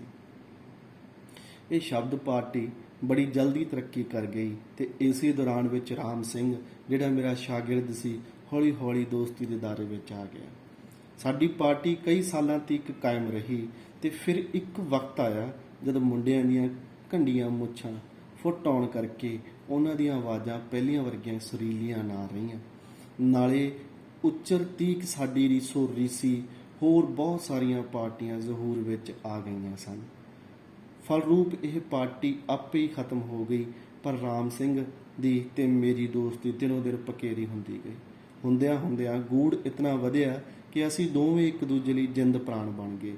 ਇਸ ਉੱਤੇ ਵਾਅਦਾ ਇਹ ਕਿ ਰਾਮ ਸਿੰਘ ਦੇ ਮਾਪੇ ਵੀ ਇਸ ਦੋਸਤੀ ਉੱਤੇ ਬੜੇ ਨਿਹਾਲ ਸਨ। ਰਾਮ ਸਿੰਘ ਭਾਵੇਂ ਉਸ ਵੇਲੇ ਉਹ ਪਹਿਲਾਂ ਵਾਲੇ ਉਸਤਾਦੀ ਸ਼ਾਗਿਰਦੀ ਦੇ ਨਾਤੇ ਹਮੇਸ਼ਾ ਮੈਨੂੰ ਮਾਸਟਰ ਜੀ ਕਹਿ ਕੇ ਸੱਦਦਾ ਰਿਹਾ, ਪਰ ਅਸਲ ਵਿੱਚ ਇਹ ਉਸ ਦੀ ਧੱਕੇਸ਼ਾਹੀ ਸੀ। ਮੇਰੀ ਬੜੀ ਖਾਹਿਸ਼ ਹੁੰਦੀ ਕਿ ਉਹ ਮੈਨੂੰ ਨਾਨਕ ਸਿੰਘ ਕਹਿ ਕੇ ਸੰਬੋਧਨ ਕਰਿਆ ਕਰੇ, ਪਰ ਉਸਨੇ ਕਦੇ ਵੀ ਮੇਰੀ ਖਾਹਿਸ਼ ਪੂਰੀ ਨਾ ਹੋਣ ਦਿੱਤੀ। ਹਰ ਵੇਲੇ ਮੇਰੀ ਮੰਗ ਦੇ ਜਵਾਬ ਵਿੱਚ ਉਹ ਇਹੋ ਕਹਿੰਦਾ, ਤੁਸੀਂ ਮੇਰੇ ਮਾਸਟਰ ਪਹਿਲਾਂ ਸਾਓ, ਦੋਸਤ ਮਗਰੋਂ ਬਣੇ ਹੋ। ਉਸ ਦਾ ਕਹਿਣਾ ਸੀ, ਮੰਨਦਾ ਕਿ ਦੋਸਤੀ ਦਾ ਦਰਜਾ ਉਸਤਾਦੀ ਸ਼ਾਗਿਰਦੀ ਨਾਲੋਂ ਬਹੁਤ ਉੱਚਾ ਹੈ, ਪਰ ਮੈਨੂੰ ਜਦ ਇਸ ਸੰਬੋਧਨ ਵਿੱਚ ਸਵਾਦ ਮਿਲਦਾ ਹੈ ਤਾਂ ਤੁਸੀਂ ਮੈਨੂੰ ਕਿਉਂ ਮਜਬੂਰ ਕਰਦੇ ਹੋ? ਮਾਂ ਦੀ ਮੌਤ ਤੋਂ ਬਾਅਦ ਜੇ ਕਿਸੇ ਨੇ ਮੇਰਾ ਗਮ ਗਲਤ ਕਰਨ ਦੀ ਪੂਰੀ ਕੋਸ਼ਿਸ਼ ਕੀਤੀ ਹੈ ਤਾਂ ਉਹ ਸੀ ਮੇਰੀ ਚਾਚੀ ਜੀ, ਰਾਮ ਸਿੰਘ ਦੀ ਮਾਂ। ਇਸ ਵਿੱਚ ਕੋਈ ਸ਼ੱਕ ਨਹੀਂ ਕਿ ਆਪਣਿਆਂ ਤੇ ਬੇਗਾਨਿਆਂ ਵਿੱਚ ਲਹੂ ਤੇ ਪਾਣੀ ਜਿੰਨਾ ਫਰਕ ਹੁੰਦਾ ਹੈ। ਫਿਰ ਵੀ ਚਾਚੀ ਦੇ ਸਨੇਹ ਨੂੰ ਮੈਂ ਕਦੀ ਭੁੱਲ ਨਹੀਂ ਸਕਦਾ, ਜਿਹੜਾ ਉਸਨੇ ਮੈਨੂੰ ਉਸ ਵੇਲੇ ਦਿੱਤਾ, ਜਦੋਂ ਮੇਰੀ ਜੀਵਨ ਦੀ ਛੱਤ ਹੇਠੋਂ ਦੋ ਥੰਮ ਡਿੱਗ ਚੁੱਕੇ ਸਨ, ਸਵਿਤਰੀ ਤੇ ਮਾਂ। ਸਾਡਾ ਬਹਿਣ ਉੱਠਣ, ਖਾਣ ਪੀਣ ਤੇ ਚੱਲਣ ਫਿਰਨ ਸਾਂਝਾ ਸੀ। ਮਾਂ ਦੀ ਮੌਤ ਤੋਂ ਬਾਅਦ ਜਦ ਕਦੇ ਵੀ ਮੈਂ ਪੇਸ਼ਾਵਰ ਗਿਆ, ਚਾਚੀ ਭਾਵੇਂ ਮੈਂ 1000 ਕੋਸ਼ਿਸ਼ ਕਰਾਂ, ਰੋਟੀ ਕਦੇ ਮੈਨੂੰ ਕਿਤੇ ਹੋਰ ਥਾਂ ਨਹੀਂ ਸੀ ਖਾਣ ਦਿੰਦੀ, ਤੇ ਜਦ ਉਹ ਪਕਾ ਰਹੀ ਹੁੰਦੀ ਤੇ ਅਸੀਂ ਦੋਵੇਂ ਦੋਸਤ ਇੱਕੋ ਥਾਲੀ ਵਿੱਚ ਖਾ ਰਹੇ ਹੁੰਦੇ ਸਾਂ, ਤਾਂ ਉਹਦੇ ਜਜ਼ਬਾਤ ਵਿੱਚ ਕਿੰਨਾ ਮਾਂ, ਕਿੰਨੀ ਮਮਤਾ ਤੇ ਕਿੰਨੀ ਵਾਸਲਤ ਦੀਆਂ ਲਹਿਰਾਂ ਉੱਠਦੀਆਂ ਸਨ, ਇਹ ਮੈਂ ਨਾਲੋਂ ਨਾਲ ਉਹਦੇ ਚਿਹਰੇ ਤੇ ਪੜ੍ਹੀ ਜਾਂਦਾ ਹੁੰਦਾ। ਰਾਮ ਸਿੰਘ ਬਚਪਨ ਤੋਂ ਹੀ ਆਪਣੇ ਕਾਰੋਬਾਰ ਵਿੱਚ ਪੂਰੀ ਦਿਲਚਸਪੀ ਰੱਖਦਾ ਸੀ। ਇੱਧਰ ਮੈਂ ਸਾਂ ਕਿ ਉੱਕਾ ਹੀ ਇਸ ਦੇ ਉਲਟ। ਜਦ ਕਦੀ ਵੀ ਸਾਡੀ ਦੋਹਾਂ ਦੀ ਆਪੋ ਵਿੱਚ ਚੁੰਝ ਚਰਚਾ ਹੁੰਦੀ, ਕੇਵਲ ਇਸੇ ਵਿਸ਼ੇ ਉੱਤੇ, ਉਹ ਹਮੇਸ਼ਾ ਇੱਕ ਗੱਲ ਉੱਤੇ ਜ਼ੋਰ ਦਿੰਦਾ ਸੀ ਕਿ ਮੈਂ ਕਿਸੇ ਚੰਗੀ ਵਪਾਰਕ ਲਾਈਨ ਵਿੱਚ ਪੈ ਕੇ ਕਾਮਯਾਬੀ ਪ੍ਰਾਪਤ ਕਰਾਂ। ਉਸਦਾ ਪਿਤਾ ਵੀ ਇਹੋ ਚਾਹੁੰਦਾ ਸੀ, ਜਿਸ ਨੇ ਅਨੇਕਾਂ ਵਾਰੀ ਮੈਨੂੰ ਘੰਟਿਆਂ ਬੱਧੀ ਬੈਠ ਕੇ ਸਮਝਾਉਣ ਦੀ ਕੋਸ਼ਿਸ਼ ਕੀਤੀ, ਪਰ ਮੇਰੇ ਦਿਮਾਗ ਵਿੱਚ ਪਤਾ ਨਹੀਂ ਕੀ ਫਤੂਰ ਸਮਾਇਆ ਸੀ ਕਿ ਹਮੇਸ਼ਾ ਹੀ ਉਹਨਾਂ ਦੋਹਾਂ ਪਿਓ ਪੁੱਤਰਾਂ ਦੀਆਂ ਗੱਲਾਂ ਨੂੰ ਉਪੇਖਿਆ ਦੀ ਟੋਕਰੀ ਵਿੱਚ ਸੁੱਟ ਛੱਡਦਾ ਹਾਂ। ਪਤਾ ਨਹੀਂ ਅੰਮ੍ਰਿਤਸਰੀਏ ਭਾਈ ਕਿਰਪਾਲ ਸਿੰਘ ਤੇ ਪਸ਼ੌਰੀਏ ਰਾਮ ਸਿੰਘ ਨੇ ਆਪੋ ਵਿੱਚ ਕੋਈ ਗੁੱਝਾ ਸਾਜ਼ਬਾਜ਼ ਕੀਤਾ ਹੋਇਆ ਸੀ ਜਾਂ ਕਿ ਪੇਸ਼ਾਵਰ ਪਹੁੰਚ ਕੇ ਸਾਰੇ ਟੱਬਰ ਦੇ ਮੂੰਹੋਂ ਮੈਨੂੰ ਇੱਕ ਰਟ ਸੁਣਾਈ ਤੀ, ਕੰਮ ਕੰਮ ਕੰਮ। ਜੇਲ੍ਹ ਹੁੰਦਿਆਂ ਰਾਮ ਸਿੰਘ ਨਾਲ ਜਿਹੜਾ ਮੇਰਾ ਚਿੱਠੀ ਪੱਤਰ ਹੁੰਦਾ ਰਿਹਾ ਸੀ, ਉਸ ਵਿੱਚ ਮੈਥੋਂ ਪੁੱਛਿਆ ਗਿਆ ਸੀ ਕਿ ਮੈਨੂੰ ਕਿਹੜਾ ਕਾਰੋਬਾਰ ਕਰਨਾ ਪਸੰਦ ਹੈ, ਜਿਸ ਦੇ ਜਵਾਬ ਵਿੱਚ ਮੈਂ ਪ੍ਰੈਸ ਦੇ ਕੰਮ ਨੂੰ ਤਰਜੀਹ ਦਿੱਤੀ, ਕਿਉਂਕਿ ਮੈਨੂੰ ਇਸ ਦਾ ਬੜਾ ਬਹੁਤ ਤਜਰਬਾ ਸੀ। ਤੇ ਰਾਮ ਸਿੰਘ ਦਾ ਇਰਾਦਾ ਸੀ ਕਿ ਮੈਂ ਬਜਾਜੀ ਦੁਕਾਨ ਸ਼ੁਰੂ ਕਰਾਂ। ਉਸਨੇ ਚਿੱਠੀਆਂ ਵਿੱਚ ਵੀ ਇਸ ਗੱਲ ਉੱਤੇ ਬੜਾ ਜ਼ੋਰ ਦਿੱਤਾ ਤੇ ਮਿਲਣ 'ਤੇ ਵੀ, ਪਰ ਦੁਕਾਨਦਾਰੀ ਪਾਸੋਂ ਤਾਂ ਮੈਂ ਇਉਂ ਡਰਦਾ ਸਾਂ ਜਿਕਣ ਗੁਲੇਲੇ ਪਾਸੋਂ ਕਾਂ। ਛੇਕੜ ਉਸ ਨੂੰ ਮੇਰੀ ਹੀ ਮਰਜ਼ੀ ਅੱਗੇ ਝੁਕਣਾ ਪਿਆ।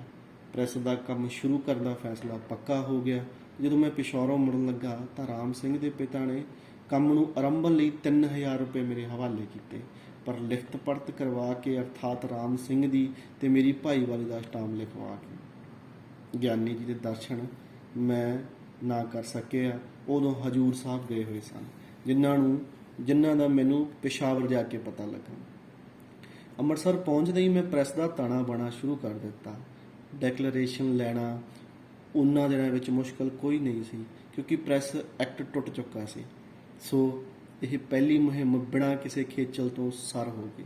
ਇਸ ਤੋਂ ਬਾਅਦ ਲਾਲਾ ਧਨੀਰਾਮ ਚਾਤਰਿਕ ਪਾਸੋਂ ਇੱਕ ਪ੍ਰਿੰਟਿੰਗ ਮਸ਼ੀਨ ਖਰੀਦੀ ਗਈ।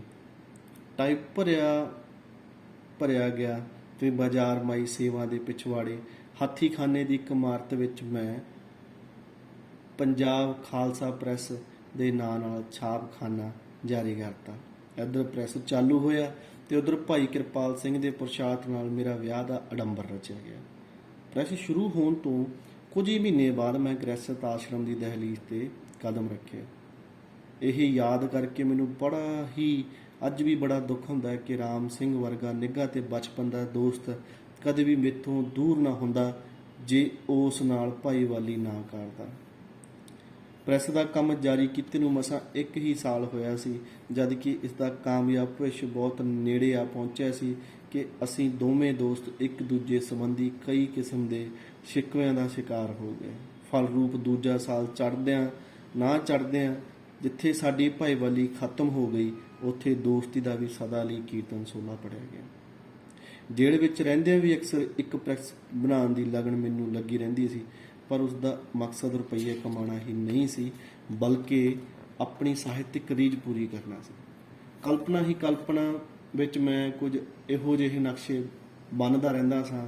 ਮੈਂ ਆਪਣੀ ਲਿਖਣ ਕਮਰੇ ਵਿੱਚ ਬੈਠਾ ਨਾਵਲ ਉੱਤੇ ਨਾਵਲ ਲਿਖੀ ਚਲਾ ਜਾਂਦਾ ਤੇ ਉੱਧਰ ਪ੍ਰੈਸ ਵਿੱਚ ਇਹਨਾਂ ਨੂੰ ਦਬਾ-ਦਬ ਛਾਪਿਆ ਜਾ ਰਿਹਾ ਹੈ। ਹਰ ਮਹੀਨੇ ਨਵਾਂ ਨਾਵਲ ਮਾਰਕੀਟ ਵਿੱਚ ਆਈ ਜਾਂਦਾ, ਪਰ ਜਿਉਂ ਹੀ ਪ੍ਰੈਸ ਦਾ ਕਾਰੋਬਾਰ ਸ਼ੁਰੂ ਹੋਇਆ, ਇਹ ਸਾਰੀਆਂ ਖਾਬਾਂ ਸੇਖ ਚਿੱਲੀ ਦੇ ਪੁਲਾਅ ਬਣ ਕੇ ਰਹਿ ਗਈਆਂ। ਸਵੇਰ ਤੋਂ ਲੈ ਕੇ ਸ਼ਾਮ ਤੱਕ ਬਸ ਇਹੋ ਸਿਰਦਰਦੀ। ਮਸ਼ੀਨ ਦਾ ਪੁਰਜਾ ਟੁੱਟ ਗਿਆ, ਬੁਲਾਓ ਮਿਸਤਰੀ, ਰੋਲਰ ਕੰਪੋਜੀਸ਼ਨ ਕੰਮ ਨਹੀਂ ਦਿੰਦਾ, ਨਵੇਂ ਰੂਲੇ ਢਾਲੋ, ਟਾਈਪ ਘਸ ਗਿਆ ਹੈ, ਨਵਾਂ ਭਰੋ, ਸਿਹਾਈਆਂ ਖਤਮ ਨੇ, ਭੇਜੋ ਆਦਮੀ, ਤਨਖਾਹ ਸਿਰ ਤੇ ਆ ਗਈ, ਉਗਰਾ ਹੋ ਗਿਆ। ਮੁੱਕਦੀ ਗੱਲ ਕਿ ਇੱਕ ਪਲ ਲਈ ਵੀ ਦਿਲ ਨੂੰ ਅਮਨ ਨਸੀਬ ਨਹੀਂ ਸੀ ਹੁੰਦਾ। ਰਾਤੀ ਸੁੱਤਿਆਂ ਵੀ ਇਸੇ ਤਰ੍ਹਾਂ ਦੇ ਸੁਪਨੇ ਆਉਂਦੇ ਰਹਿੰਦੇ ਸਨ। ਦਿਨ ਰਾਤ ਤੇ 24 ਘੰਟੇ ਦਿਲ ਨੂੰ ਅੱਗ ਜਿਹੀ ਲੱਗੀ ਰਹਿੰਦੀ ਸੀ। ਇਸ ਅੱਗ ਦੇ ਸੇਕ ਨਾਲ ਨਾਵਲ ਲਿਖਣ ਦੇ ਵਲਵਲੇ ਦਿਨੋਂ ਦਿਨ ਪੰਘਰ ਕੇ ਵਹਿੰਦੇ ਜਾਂਦੇ ਸਨ। ਸੱਚਮੁੱਚ ਪ੍ਰੈਸ ਦੀ ਜਾਤ ਮੇਰੇ ਲਈ ਭਗਤ ਨਾਮਦੇਵ ਦੀ ਘੋੜੀ ਹੀ ਸਾਬਤ ਹੋਈ ਕਿ ਨੀਚੇ ਕੋ ਮੰਗੀ ਪ੍ਰਭ ਉੱਪਰ ਕੋ ਦੀਨੀ। ਇਹ ਤਾਂ ਸੀ ਮੇਰੇ ਮਨ ਉੱਤੇ ਪ੍ਰੈਸ ਦੀ ਹੋਂਦ ਦਾ ਅਸਰ, ਪਰ ਇਦੋਂ ਛੁੱਟ ਇੱਕ ਹੋਰ ਵੀ ਰੋਗ ਸੀ ਜਿਹੜਾ ਮਨ ਤੋਂ ਛੁੱਟ ਮੇਰੀ ਆਤਮਾ ਨੂੰ, ਮੇਰੇ ਜ਼ਮੀਰ ਨੂੰ ਤੇ ਮੇਰੇ ਧਰਮ ਇਮਾਨ ਨੂੰ ਵੀ ਦੀਮਕ ਬਣ ਕੇ ਚੜ੍ਹਦਾ ਰਿਹਾ ਸੀ।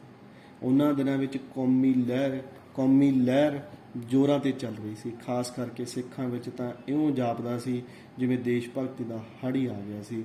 ਗੁਰੂ ਕੇ ਬਾਗ ਦਾ ਮੋਰਚਾ ਫਤਿਹ ਹੋ ਜਾਣ ਤੋਂ ਬਾਅਦ ਸਿੱਖਾਂ ਦਾ ਬੱਚਾ ਹੁੱਬਲ ਵਤਨੀ ਦੇ ਰੰਗ ਵਿੱਚ ਰੰਗਿਆ ਦਿਖਾਈ ਦਿੰਦਾ ਸੀ। ਅੰਗਰੇਜ਼ ਹੁਕੂਮਤ ਬੜੀ ਛੇਤੀ ਤੇ ਹਲਕਾਈ ਹੋ ਕੇ ਕੌਮੀ ਲਹਿਰਾਂ ਨੂੰ ਕੁਚਲਣ ਲਈ ਕਮਰਬਸਤਾ ਹੋਈ ਸੀ। ਸਿੱਖ ਸਭ ਤੋਂ ਵੱਧ ਉਸਦੀ ਕਰੋਪੀ ਦਾ ਸ਼ਿਕਾਰ ਸਨ, ਜਿਨ੍ਹਾਂ ਦੀ ਸ਼ਾਂਤਮਈ ਜੰਗ ਵਿੱਚ ਉਹ ਉਪਰੋਥਲੀ ਕਈ ਸ਼ਿਕਸਤਾਂ ਖਾ ਚੁੱਕੀ ਸੀ। ਇਹਨਾਂ ਦਿਨਾਂ ਵਿੱਚ ਪੰਜਾਬ ਦੇ ਪ੍ਰੈਸ ਉੱਤੇ ਹਕੂਮਤ ਵੱਲੋਂ ਸਭ ਤੋਂ ਕਰੜੇ ਵਾਰ ਕੀਤੇ ਜਾ ਰਹੇ ਸਨ।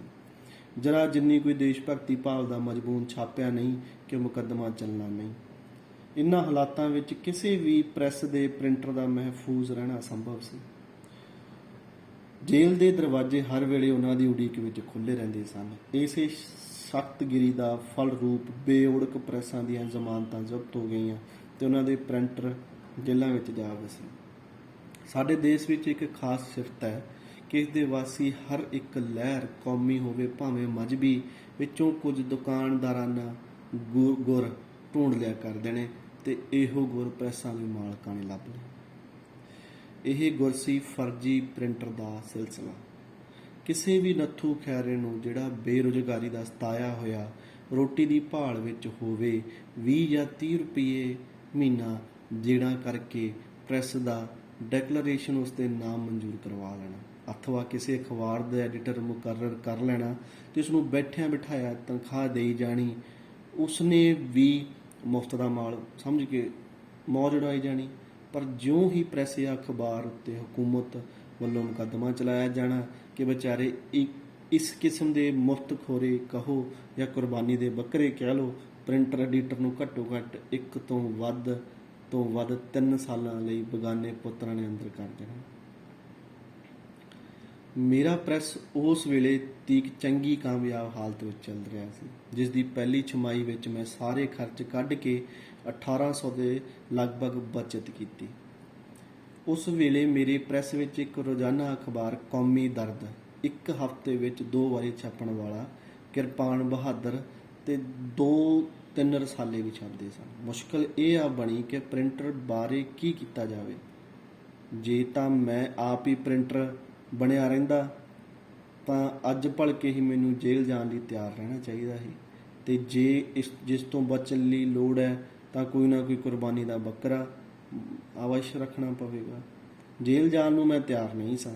ਇੱਕ ਤਾਂ ਪਹਿਲੀ ਜੇਲ੍ਹ ਯਾਤਰਾ ਨੇ ਮੇਰੀ ਸਿਹਤ ਕਾਫੀ ਖਰਾਬ ਕਰ ਦਿੱਤੀ, ਖਾਸ ਕਰਕੇ ਮੇਰਾ ਖੱਬਾ ਕੰਨ ਬਿਲਕੁਲ ਬੰਦ ਹੋ ਗਿਆ, ਜਿਹੜਾ ਅੱਜ ਤੱਕ ਜਿਉਂ ਦਾ ਤਿਉਂ ਹੈ। ਦੂਜਾ, ਨਵਾਂ ਵਿਆਹ ਕਰਾਇਆ ਸੀ। ਤੀਜੀ ਸਭ ਤੋਂ ਵੱਡੀ ਗੱਲ ਇਹ ਕਿ ਮੈਂ ਇਹ ਪ੍ਰੈਸ ਦਾ ਕਾਰੋਬਾਰ ਕਿਸੇ ਕੌਮੀ ਜਾਂ ਜਜ਼ਬੇ ਦੇ ਅਧੀਨ ਤਾਂ ਸ਼ੁਰੂ ਕੀਤਾ ਨਹੀਂ ਸੀ। ਮੈਂ ਤਾਂ ਇਸ ਨੂੰ ਕੇਵਲ ਸਾਹਿਤਕ ਲੀਹਾਂ ਉੱਤੇ ਚਲਾਉਣ ਦੀ ਨੀਂਹ ਬੰਨੀ ਸੀ, ਜਿਹੜੀ ਪੂਰੀ ਨਹੀਂ ਸੀ ਹੋ ਸਕੀ। ਮੈਂ ਆਪਣੇ ਭਾਈਵਾਲ ਰਾਮ ਸਿੰਘ ਨੂੰ ਚਿੱਠੀ ਲਿਖ ਕੇ ਪੇਸ਼ਾਵਰ ਤੋਂ ਸੱਦਿਆ ਤੇ ਸਾਰਾ ਮਾਮਲਾ ਉਹਦੇ ਸਾਹਮਣੇ ਰੱਖ ਦਿੱਤਾ। ਉਹ ਸੀ ਅੱਡੀ ਤੋਂ ਚੋਟੀ ਤੀਕ ਵਪਾਰੀ ਆਦਮੀ। ਵਪਾਰਕ ਨੁਕਤੇ ਤੋਂ ਬਿਨਾਂ ਹੋਰ ਕਿਸੇ ਜਾਵੀਏ ਤੋਂ ਉਹ ਸੋਚ ਹੀ ਨਹੀਂ ਸਕਦਾ, ਜਿਸ ਕਰਕੇ ਉਸਨੇ ਮੈਨੂੰ ਇਸੇ ਗੱਲ ਲਈ ਮਜਬੂਰ ਕੀਤਾ ਕਿ ਮੈਂ ਵੀ ਦੂਸਰੇ ਪ੍ਰੈਸ ਮਾਲਕਾਂ ਵਾਂਗ ਨਕਲੀ ਪ੍ਰਿੰਟਰ ਰੱਖ ਲਵਾਂ। ਅਸਾਂ ਦੋਹਾਂ ਦੀ ਦੋਸਤੀ ਨੂੰ ਜੇ ਕੋਈ ਸਭ ਤੋਂ ਪਹਿਲਾ ਝਟਕਾ ਵੱਜਾ ਤਾਂ ਇਹੋ ਮਤਭੇਦ ਸੀ। ਅਖੀਰ ਮੈਨੂੰ ਉਸਦੀ ਮਰਜ਼ੀ ਅੱਗੇ ਝੁਕਣਾ ਪਿਆ, ਪਰ ਬੜੀ ਸਖਤ ਨਾਰਾਜ਼ਗੀ ਦੇ ਭਾਵਾਂ ਵਿੱਚ। ਝੁਕਣ ਦਾ ਕਾਰਨ ਵੀ ਸੀ ਕਿ ਉਸ ਨੇ ਕੇਵਲ ਮੇਰੀ ਜ਼ਿੰਮੇਵਾਰੀ ਉੱਤੇ ਹੀ ਆਪਣਾ 3000 ਰੁਪਈਆ ਪ੍ਰੈਸ ਦੇ ਕੰਮ ਵਿੱਚ ਖਿਲਾਰ ਦਿੱਤਾ ਹੈ, ਤੇ ਹੁਣ ਜੇ ਮੈਂ ਉਸ ਦੀ ਗੱਲ ਨਹੀਂ ਮੰਨਦਾ ਤਾਂ ਨਤੀਜੇ ਦੇ ਤੌਰ ਤੇ ਪ੍ਰੈਸ ਬੰਦ ਕਰ ਦੇਣਾ ਪੈਂਦਾ ਸੀ। ਮਾਝੇ ਦੇ ਇੱਕ ਪਿੰਡ ਦਾ ਇੱਕ ਸੁਨਿਆਰਾ ਸਿੰਘ ਇੰਦਰ ਸਿੰਘ ਇਨ੍ਹਾਂ ਹੀ ਦਿਨਾਂ ਵਿੱਚ ਕੰਮਕਾਰ ਦੀ ਭਾਲ ਵਿੱਚ ਫਿਰਦਾ ਫਿਰਦਾ ਸਾਡੇ ਪ੍ਰੈਸ ਵਿੱਚ ਆ ਨਿਕਲਿਆ, ਤੇ ਉਸ ਨੂੰ 25 ਰੁਪਏ ਮਹੀਨੇ ਦੇਣਾ ਕਰਕੇ ਪ੍ਰੈਸ ਦਾ ਡੈਕਲੇਰੇਸ਼ਨ ਉਸ ਦੇ ਨਾਲ ਕਰ ਦਿੱਤਾ ਗਿਆ। ਵਿਚਾਰੇ ਨੂੰ ਕੇਵਲ 2-2.5 ਮਹੀਨੇ ਦੀ ਹੀ ਤਨਖਾਹ ਲੈਣੀ ਨਸੀਬ ਹੋਈ ਕਿ ਵਾਰੰਟ ਜਾਰੀ ਹੋ ਗਏ। ਪਹਿਲਾਂ ਕੁਝ ਚਿਰ ਤਾਂ ਉਹ ਰਾਵਲਪਿੰਡੀ ਵੱਲ ਜਾ ਕੇ ਲੁਕਦਾ ਛਿਪਦਾ ਫਿਰਿਆ, ਪਰ ਛੇਤੀ ਹੀ CID ਨੇ ਉਸ ਨੂੰ ਯਾਦ ਦਬੋਚਿਆ, ਤੇ ਉਸ ਤੋਂ 2 ਹਫ਼ਤੇ ਬਾਅਦ ਉਸ ਨੂੰ 3 ਸਾਲਾਂ ਦੀ ਸਖਤ ਕੈਦ ਬੋਲੀ ਗਈ। ਜੇਲ੍ਹ ਵਿੱਚ ਜਾ ਕੇ ਜਦ ਮੈਂ ਉਸ ਦੀ ਮੁਲਾਕਾਤ ਕੀਤੀ ਤਾਂ ਇਹ ਬੜਾ ਦਿਲ ਦੁਖਾਵਾਂ ਭੇਦ ਮੇਰੇ ਉੱਤੇ ਖੁੱਲਿਆ। ਉਹ ਬਦਨਸੀਬੀ ਮੇਰੇ ਵਾਂਗ ਸਜ ਵਿਆਹਿਆ ਸੀ ਤੇ ਅਗਲੇ ਮਹੀਨੇ ਉਸ ਦਾ ਮੁਕਲਾਵਾ ਆਉਣ ਵਾਲਾ ਸੀ। ਮੇਰੇ ਦਿਲ ਨੂੰ ਸਖਤ ਸਦਮਾ ਪਹੁੰਚਿਆ ਤੇ ਅੱਗੋਂ ਲਈ ਮੈਂ ਇਹੋ ਜਿਹੀ ਝੱਖ ਮਾਰਨ ਤੋਂ ਤੌਬਾ ਕੀਤੀ। ਹੁਣ ਸਵਾਲ ਪੈਦਾ ਹੋਇਆ ਨਵੇਂ ਪ੍ਰਿੰਟਰ ਦਾ। ਇਸ ਤੋਂ ਬਿਨਾਂ ਤਾਂ ਪ੍ਰੈਸ ਚਾਲੂ ਨਹੀਂ ਸੀ ਕੀਤਾ ਜਾ ਸਕਦਾ। ਇਸੇ ਦੌਰਾਨ ਵਿੱਚ ਮੈਨੂੰ ਪੇਸ਼ਾਵਰ ਦੇ ਆਪਣੇ ਦੋਸਤ ਨਾਲ ਇੱਕ ਵਾਰੀ ਫਿਰ ਸਲਾਹ ਮਸ਼ਵਰਾ ਕਰਨ ਦੀ ਲੋੜ ਪਈ। ਸਾਡੀ ਤਕਲਕਾਤ ਪਹਿਲਾਂ ਹੀ ਕਾਫੀ ਵਿਗੜ ਚੁੱਕੇ ਸਨ। ਇਸ ਮੁਲਾਕਾਤ ਨੇ ਹੋਰ ਵੀ ਫਿੱਕ ਪਾ ਦਿੱਤਾ। ਫਿੱਕ ਦਾ ਵੱਡਾ ਕਾਰਨ ਇੱਕ ਨਹੀਂ ਸੀ, 2 ਗੱਲਾਂ ਸਨ। ਪਹਿਲੀ ਤਾਂ ਇਹ ਕਿ ਇੰਦਰ ਸਿੰਘ ਲਈ ਮੈਂ ਜਦ ਤੱਕ ਉਹ ਜੇਲ੍ਹ ਵਿੱਚ ਰਹੇ ਪ੍ਰੈਸ ਵੱਲੋਂ ਪੈਨਸ਼ਨ ਮੁਕਰਰ ਕਰਨੀ ਚਾਹੁੰਦਾ ਸਾਂ, ਤੇ ਦੂਸਰੀ ਇਹ ਕਿ ਅੱਗੇ ਲਈ ਮੈਂ ਨਕਲੀ ਪ੍ਰਿੰਟਰ ਰੱਖਣ ਦਾ ਸਿਲਸਿਲਾ ਜਾਰੀ ਰੱਖਣ ਤੋਂ ਮਜਬੂਰੀ ਪ੍ਰਗਟ ਕੀਤੀ। ਬਤੌਰ ਇੱਕ ਵਪਾਰੀ ਦੇ ਰਾਮ ਸਿੰਘ ਨੇ ਇਸ ਵਿੱਚ ਮੈਂ ਦੋਸ਼ ਨਹੀਂ ਸਮਝਦਾ ਕਿ ਉਸਨੇ ਮੇਰੇ ਦੋਵੇਂ ਮੁਤਾਲਬੇ ਠੁਕਰਾ ਦਿੱਤੇ, ਕਿਉਂਕਿ ਉਸਨੇ ਤਾਂ ਖੱਟੀ ਦੀ ਆਸ ਉੱਤੇ ਹੀ ਇਹ ਕੰਮ ਜਾਰੀ ਕਰਵਾਇਆ ਸੀ। ਪ੍ਰੈਸ ਵਿੱਚ ਉਸਦੀ ਭਾਈਵਾਲੀ ਜੋ ਸੀ, ਤਾਂ ਕਿ ਹੁਣ ਪ੍ਰੈਸ ਨੂੰ ਜੰਦਰੇ ਮਾਰ ਦਿੱਤੇ ਜਾਣ। ਉਸਨੇ ਬੜਾ ਦੁਖੀ ਹੋ ਕੇ ਮੇਰੇ ਉੱਤੇ ਸਵਾਲ ਕੀਤਾ, ਜਿਹਦਾ ਜਵਾਬ ਮੇਰੇ ਕੋਲ ਇਸ ਤੋਂ ਛੁੱਟ ਹੋਰ ਕੋਈ ਨਹੀਂ ਸੀ। ਹੋਰ ਹੋ ਹੀ ਕੀ ਸਕਦਾ ਕਿ ਮੇਰੀ ਰਕਮ ਤੂੰ ਮਿੱਟੀ ਲਈ ਹੀ ਖਰਚ ਕਰਾਈ ਸੀ? ਮੈਂ ਇਸ ਦਾ ਜ਼ਿੰਮੇਵਾਰ ਹਾਂ। ਨਿਰੀ ਜ਼ਬਾਨੀ ਜ਼ਿੰਮੇਵਾਰੀ ਨੂੰ ਮੈਂ ਉੱਤੇ ਪਾਵਾਂ ਕਿ ਹੇਠ ਪਾਵਾਂ? ਹੋਰ ਕੀ ਕੀਤਾ ਜਾਏ? ਮੈਨੂੰ ਇਸ ਰਕਮ ਦਾ ਸਣੇ ਅੱਜ ਤੱਕ ਦੇ ਵਿਆਜ ਤੇ ਤਮਸਕ ਲਿਖਵਾ ਲਓ। ਤੇ ਉਸ ਤੋਂ ਦੂਸਰੇ ਦਿਨ ਮੈਂ ਸਟਾਮ ਉੱਤੇ ਦਸਤਕ ਕਰਕੇ ਅੰਮ੍ਰਿਤਸਰ ਮੁੜ ਆਇਆ। ਕਿਸਮਤ ਨੇ ਮੇਰਾ ਸਾਥ ਦਿੱਤਾ। ਅੰਮ੍ਰਿਤਸਰ ਪਹੁੰਚਣ ਤੋਂ ਕੁਝ ਹੀ ਦਿਨਾਂ ਬਾਅਦ ਅਖਬਾਰ ਕਿਰਪਾਨ ਬਹਾਦਰ ਦੇ ਮਾਲਕ ਸਰਦਾਰ ਸੇਵਾ ਸਿੰਘ ਨਾਲ ਪ੍ਰੈਸ ਦਾ ਸੌਦਾ ਹੋ ਗਿਆ। ਸੋ ਪ੍ਰੈਸ ਨੂੰ ਵੇਚ ਕੇ ਜੋ ਰਕਮ ਮਿਲੀ, ਇਹ ਸਾਰੀ ਦੀ ਸਾਰੀ ਨੂੰ ਸੱਦ ਕੇ ਮੈਂ ਉਸਦੇ ਝੋਲੀ ਪਾਈ, ਤੇ ਬਾਕੀ ਜੋ ਉਸ ਦਾ ਦੇਣਾ ਨਿਕਲਦਾ ਸੀ ਵੱਖਰਾ ਸਟਾਮ ਲਿਖ ਦਿੱਤਾ। ਪ੍ਰੈਸ ਵਿੱਚ ਘਾਟਾ ਇਸ ਕਰਕੇ ਰਿਹਾ ਕਿ ਲਾਗਤ ਨਾਲੋਂ ਲਗਭਗ ਅੱਧੀ ਕੀਮਤ ਉੱਤੇ ਪ੍ਰੈਸ ਵੇਚਣਾ ਗਿਆ ਸੀ। ਬਾਕੀ ਰਿਹਾ ਜੇਲ੍ਹ ਵਿੱਚ ਬੈਠੇ ਉਸ ਪ੍ਰਿੰਟਰ ਦਾ ਮਾਮਲਾ। ਸੋ ਉਹ ਜਦ ਤੀਕ ਜੇਲ੍ਹ ਵਿੱਚ ਰਿਹਾ ਮੈਂ 5 ਰੁਪਏ ਮਹੀਨੇ ਦੇ ਹਿਸਾਬ ਉਸਦੇ ਘਰ ਦੇ ਪਤੇ ਤੇ ਮਨੀ ਆਰਡਰ ਕਰਵਾਉਂਦਾ ਰਿਹਾ। ਪ੍ਰੈਸ ਦਾ ਸਿਲਸਿਲਾ ਵੀ ਖਤਮ ਤੇ ਇਸ ਦੇ ਨਾਲ ਹੀ ਸਾਡੀ ਦੋਸਤੀ ਦਾ ਵੀ। ਚਲੋ ਜਾਨ ਬਚੀ ਔਰ लाखों पाए घर के बुद्धू घर को आए।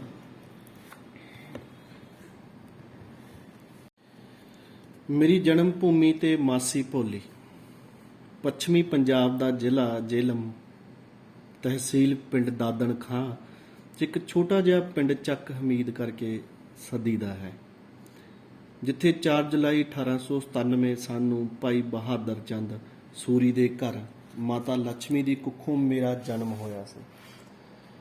ਮਾਪਿਆਂ ਨੇ ਮੇਰਾ ਨਾਮ ਹੰਸਰਾਜ ਰੱਖਿਆ ਸੀ। ਜੇਹਲਮ ਜ਼ਿਲ੍ਹੇ ਦੀਆਂ ਬਾਕੀ ਤਹਿਸੀਲਾਂ ਤਾਂ ਪੋਠੋਹਾਰ 'ਚ ਗਿਣੀਆਂ ਜਾਂਦੀਆਂ ਨੇ, ਪਰ ਪਿੰਡ ਦਾਦਣ ਖਾਂ ਨੂੰ ਥੱਲ ਵਿੱਚ ਸ਼ੁਮਾਰ ਕੀਤਾ ਜਾਂਦਾ। ਇਸ ਤਹਿਸੀਲ ਦੇ ਲੋਕਾਂ ਦੀ ਬੋਲਚਾਲ ਵਿੱਚ ਦੂਸਰੀਆਂ ਤਹਿਸੀਲਾਂ ਨਾਲੋਂ ਬਹੁਤ ਸਾਰਾ ਫਰਕ ਹੈ। ਇਸ ਦਾ ਇੱਕ ਹਿੱਸਾ ਜ਼ਿਲ੍ਹਾ ਸ਼ਾਹਪੁਰ ਦੇ ਭੇਰਾ ਮਿਆਣੀ ਕਸਬਿਆਂ ਨਾਲ ਜਾ ਰਲਦਾ ਹੈ, ਦੂਜਾ ਜ਼ਿਲ੍ਹਾ ਮਿੰਟ ਗੁਮਰੀ ਦੀਆਂ ਹੱਦਾਂ ਨਾਲ, ਤੇ ਤੀਜਾ ਗੁਜਰਾਤ ਜ਼ਿਲ੍ਹੇ ਦੇ ਲਾਲਾ ਮੂਸਾ ਆਦਿ ਇਲਾਕਿਆਂ ਨਾਲ। ਇਹੋ ਵਜ੍ਹਾ ਹੈ ਕਿ ਇਸ ਇਲਾਕੇ ਦੀ ਬੋਲੀ ਇੱਕ ਅਜੀਬ ਕਿਸਮ ਦਾ ਮਿਲਗੋਭਾ ਜਿਹਾ ਬਣ ਗਈ ਹੈ। 50 ਕੁ ਮੀਲ ਲੰਬਾ ਤੇ 10 ਤੋਂ 20 ਮੀਲ ਚੌੜਾ ਇਹ ਜ਼ਮੀਨ ਦਾ ਕਿੱਤਾ, ਜਿਸ ਦਾ ਇੱਕ ਸਿਰਾ ਜੇਹਲਮ ਨਾਲ ਤੇ ਦੂਜਾ ਗੁਜਰਾਤ ਨਾਲ ਜਾ ਲੱਗਦਾ ਹੈ, ਬੜੇ ਹੀ ਅਨੋਖੇ ਕਿਸਮ ਦਾ ਹੈ। ਇੱਕ ਲੰਮਾ ਕਿੱਤਾ ਸੱਜੇ ਪਾਸਿਓਂ ਜੇਹਲਮ ਦਰਿਆ ਦੇ ਕੰਢੇ ਚਲਾ ਜਾਂਦਾ ਹੈ ਤੇ ਖੱਬੇ ਪਾਸਿਓਂ ਡਿੰਡੋਟ, ਚਨਿਓਟ ਆਦਿ ਪਹਾੜਾਂ ਨੇ ਇਸ ਅੱਗੇ ਲੰਮੀ ਕੰਧ ਉਸਾਰੀ ਹੋਈ ਹੈ। ਇੰਜ ਨਦੀ ਕਿਨਾਰੇ ਤੇ ਪਰਬਤਮਾਲਾ ਵਿਚਾਲੇ ਘਿਰਿਆ ਹੋਇਆ ਇਹ ਇਲਾਕਾ ਦੋ ਭਾਂਤੀ ਨੁਹਾਰ ਵਾਲਾ ਬਣ ਗਿਆ। ਦਰਿਆ ਵੱਲ ਦਾ ਪਾਸਾ ਜੇ ਤੋੜੀ ਸੰਘਣੇ ਬੇਲਾਂ ਤੇ ਸਰਬਜ ਪੈਲੀਆਂ ਦਾ ਦਿਲਕਸ਼ ਨਜ਼ਾਰਾ ਪੇਸ਼ ਕਰਦਾ ਹੈ, ਤਾਂ ਪਹਾੜ ਵਾਲਾ ਪਾਸਾ ਡਾਢਾ ਹੀ ਮੁਸ਼ਕ ਤੇ ਬਦਨੁਮਾ ਦਿਖਾਈ ਦਿੰਦਾ ਹੈ, ਗੋਇਆ ਸਵਰਗ ਤੇ ਨਰਕ ਦਾ ਸੰਗਮ ਜਿਹਾ। ਕੁਝ ਵੀ ਹੋਵੇ, ਪਰ ਇਸ ਵਿੱਚ ਕੋਈ ਸ਼ੱਕ ਨਹੀਂ ਕਿ ਧਰਤੀ ਦਾ ਇਹ ਛੋਟਾ ਜਿਹਾ ਟੁਕੜਾ ਆਪਣੇ ਆਪ ਵਿੱਚ ਬਹੁਤ ਸਾਰੀ ਮਹਾਨਤਾ ਰੱਖਦਾ ਹੈ। ਪੰਜਾਬ ਦੇ ਇਤਿਹਾਸ ਵਿੱਚ ਸਿੱਖਾਂ ਅੰਗਰੇਜ਼ਾਂ ਦੀ ਲੜਾਈ ਸਮੇਂ ਚੇਲੀਆਂਵਾਲਾ ਦਾ ਜ਼ਿਕਰ ਇੱਕ ਉੱਘੀ ਘਟਨਾ ਹੈ, ਜਿੱਥੇ ਅੰਗਰੇਜ਼ਾਂ ਨੂੰ ਹਾਰ ਹੋਈ ਤੇ ਮੁੜ ਪਹਾੜਾ ਸਿੰਘ ਦੀ ਮਦਦ ਨਾਲ ਅੰਗਰੇਜ਼ਾਂ ਨੇ ਹਮਲਾ ਕਰਕੇ ਸਿੱਖਾਂ ਨੂੰ ਅੰਤਮ ਸ਼ਿਕਸਤ ਦਿੱਤੀ ਸੀ। ਉਹ ਚੇਲੀਆਂਵਾਲਾ ਇਸੇ ਟੁਕੜੇ ਵਿੱਚ ਹੈ। ਇਸ ਤੋਂ ਛੁੱਟ ਇਹੋ ਇਲਾਕਾ ਨਾਥ ਜੋਗੀਆਂ ਦਾ ਗੜ੍ਹ ਸਮਝਿਆ ਜਾਂਦਾ ਹੈ, ਜਿੱਥੇ ਰੋਹਤਾਸ, ਕਟਾਸ ਰਾਜ ਤੇ ਕਿਰਾਣਾ ਆਦਿ ਕਈ ਇਤਿਹਾਸਕ ਜੋਗੀ ਵਾੜੇ ਵਿਦਮਾਨ ਨੇ। ਇੱਥੋਂ ਦਾ ਪਹਾੜੀ ਪ੍ਰਦੇਸ਼ ਭਾਵੇਂ ਬਹੁਤ ਹੀ ਰੁੱਖਾ ਤੇ ਬੇਸੁਮਾਰ ਹੈ, ਪਰ ਇਹਨਾਂ ਪਹਾੜਾਂ ਦੇ ਪੇਟ ਕਈ ਕਿਸਮ ਦੇ ਮਾਨਵ ਉਪਯੋਗੀ ਪਦਾਰਥਾਂ ਨਾਲ ਭਰੇ ਨੇ। ਖੀਵੜੇ ਵਿੱਚ ਲੂਣ ਦੀ ਕਾਣ, ਡਿੰਡੋਟ ਵਿੱਚ ਕੋਲੇ ਦੀ ਕਾਣ, ਸਗੋਈਆਂ ਵਿੱਚ ਚੂਨੇ ਦਾ ਪੱਥਰ। ਇਹ ਕੀਮਤੀ ਕਾਨਾਂ ਅੱਜ ਵੀ ਪਾਕਿਸਤਾਨ ਦੀ ਹਕੂਮਤ ਲਈ ਸੋਨੇ ਦੇ ਆਂਡੇ ਦੇਣ ਵਾਲੀਆਂ ਮੁਰਗੀਆਂ ਬਣੀਆਂ ਹੋਈਆਂ। ਮੇਰਾ ਪਿੰਡ ਚੱਕ ਹਮੀਦ ਭਾਵੇਂ ਪਹਾੜ ਵਾਲੇ ਹਿੱਸੇ ਵਿੱਚ ਸੀ, ਖੁਸ਼ਕ ਤੇ ਕਲਦਰੀ ਜ਼ਮੀਨ ਵਿੱਚ, ਪਰ ਮੇਰੇ ਲਈ ਤਾਂ ਸਹਿਰਾਂ ਦਾ ਇੱਕ ਟੁਕੜਾ ਨਖਲਿਸਤਾਨ ਨਾਲੋਂ ਵੀ ਵਧੇਕ ਮਨ ਭਾਉਂਦਾ ਸੀ, ਕਿਉਂਕਿ ਉਸ ਕਲਰ ਵਿੱਚ ਮੇਰੀ ਦਿਲਚਸਪੀ ਦਾ ਸਭ ਤੋਂ ਕੀਮਤੀ ਸਮਾਨ ਸੀ, ਜਿਹੜਾ ਮੈਨੂੰ ਨਿੱਕਿਆਂ ਹੁੰਦਿਆਂ ਤੋਂ ਹੀ ਬੜਾ ਚੰਗਾ ਲੱਗਦਾ ਸੀ। ਤੇ ਇਹ ਸੀ ਉਸ ਇਲਾਕੇ ਵਿੱਚ ਕੁਝ ਪੁਰਾਣੇ ਥੇਹਾਂ ਦੀ ਮੌਜੂਦਗੀ, ਜਿਨ੍ਹਾਂ ਬਾਬਤ ਰਵਾਇਤ ਮਸ਼ਹੂਰ ਸੀ ਕਿ ਕਦੇ ਇਹ ਸਾਰਾ ਇਲਾਕਾ ਘੁੱਗ ਵਸੋਂ ਦੀ ਸ਼ਕਲ ਵਿੱਚ ਹੁੰਦਾ ਸੀ, ਪਰ ਜਿਉਂ-ਜਿਉਂ ਖਿਊੜੇ ਦਾ ਲੂਣੀ ਅਸਰ ਜ਼ਮੀਨਾਂ ਵਿੱਚ ਧੱਸਦਾ ਗਿਆ, ਜ਼ਮੀਨ ਬੇਕਾਰ ਹੁੰਦੀ ਗਈ, ਪਾਣੀ ਕਲਰਾ ਹੁੰਦਾ ਗਿਆ ਤੇ ਵਸੋਂ ਉੱਜੜਦੀ ਗਈ। ਆਮ ਪਿੰਡਾਂ ਵਾਂਗ ਇਹਨਾਂ ਥੇਹਾਂ ਤੇ ਨਾ ਅਜੇ ਤੀਕ ਲੋਕਾਂ ਦੇ ਮੂੰਹ ਚੜੇ ਹੋਏ ਸਨ। ਰੱਤਾ ਪਿੰਡ, ਦੀਵਾਨਪੁਰ, ਚੱਕ ਮੂਸਾ, ਕੌੜਾ ਖੂਹ ਆਦਿ, ਇਹ ਸਾਰੇ ਹੀ ਥੇ ਮੈਨੂੰ ਚੰਗੇ ਲੱਗਦੇ ਸਨ, ਪਰ ਸਾਰਿਆਂ ਵਿੱਚੋਂ ਬਹੁਤਾ ਚੰਗਾ ਲੱਗਦਾ ਸੀ ਰੱਤਾ ਪਿੰਡ ਦਾ ਖੇਹ। ਇਸ ਕਰਕੇ ਨਹੀਂ ਕਿ ਬਾਕੀ ਸਾਰੇ ਥੇਹਾਂ ਨਾਲੋਂ ਇਹ ਫੈਲਾਓ ਤੇ ਉਚਾਈ ਦੇ ਲਿਹਾਜ਼ ਨਾਲ ਵੱਡਾ ਸੀ, ਬਲਕਿ ਇਸ ਕਰਕੇ ਕਿ ਇੱਕ ਤਾਂ ਇਹ ਮੇਰੇ ਪਿੰਡ ਦੇ ਨੇੜੇ ਸੀ, ਕੋਈ ਅੱਧ ਮੀਲ ਦੀ ਵਾਟ ਤੇ ਦੂਜਾ ਇਸ ਕਰਕੇ ਕਿ ਉਜੜਨ ਵਾਲੇ ਪਿੰਡਾਂ ਵਿੱਚ ਸ਼ਾਇਦ ਇਸ ਦਾ ਨੰਬਰ ਸਭ ਤੋਂ ਆਖਰੀ ਸੀ। ਇਹ ਉਸ ਥੇ ਤੋਂ ਲੱਭੀਆਂ ਹੋਈਆਂ ਚੀਜ਼ਾਂ ਦਿਸਦੀਆਂ ਸਨ। ਮੈਂ ਭਾਵੇਂ ਬਹੁਤ ਛੋਟੀ ਉਮਰੇ ਆਪਣਾ ਪਿੰਡ ਛੱਡ ਦਿੱਤਾ ਸੀ, ਪਰ ਉਸ ਤੋਂ ਬਾਅਦ ਵੀ ਜਦ ਕਦੀ ਮੈਨੂੰ ਪਿੰਡ ਰਹਿਣ ਦਾ ਮੌਕਾ ਮਿਲਿਆ, ਕੋਈ ਦਿਨ ਐਸਾ ਨਹੀਂ ਹੁੰਦਾ ਜਦ ਮੈਂ ਰੱਤੇ ਪਿੰਡ ਦੇ ਥੇ ਉੱਤੇ ਕੁਝ ਘੰਟਾ ਬਹਿ ਕੇ ਨਾ ਆਇਆ ਹੋਵਾਂ। ਬਾਜੇ ਦਿਨ ਤਾਂ ਮੈਂ ਸਾਰੀ ਦਿਹਾੜ ਉੱਥੇ ਹੀ ਗੁਜ਼ਾਰ ਦਿੰਦਾ ਸਾਂ।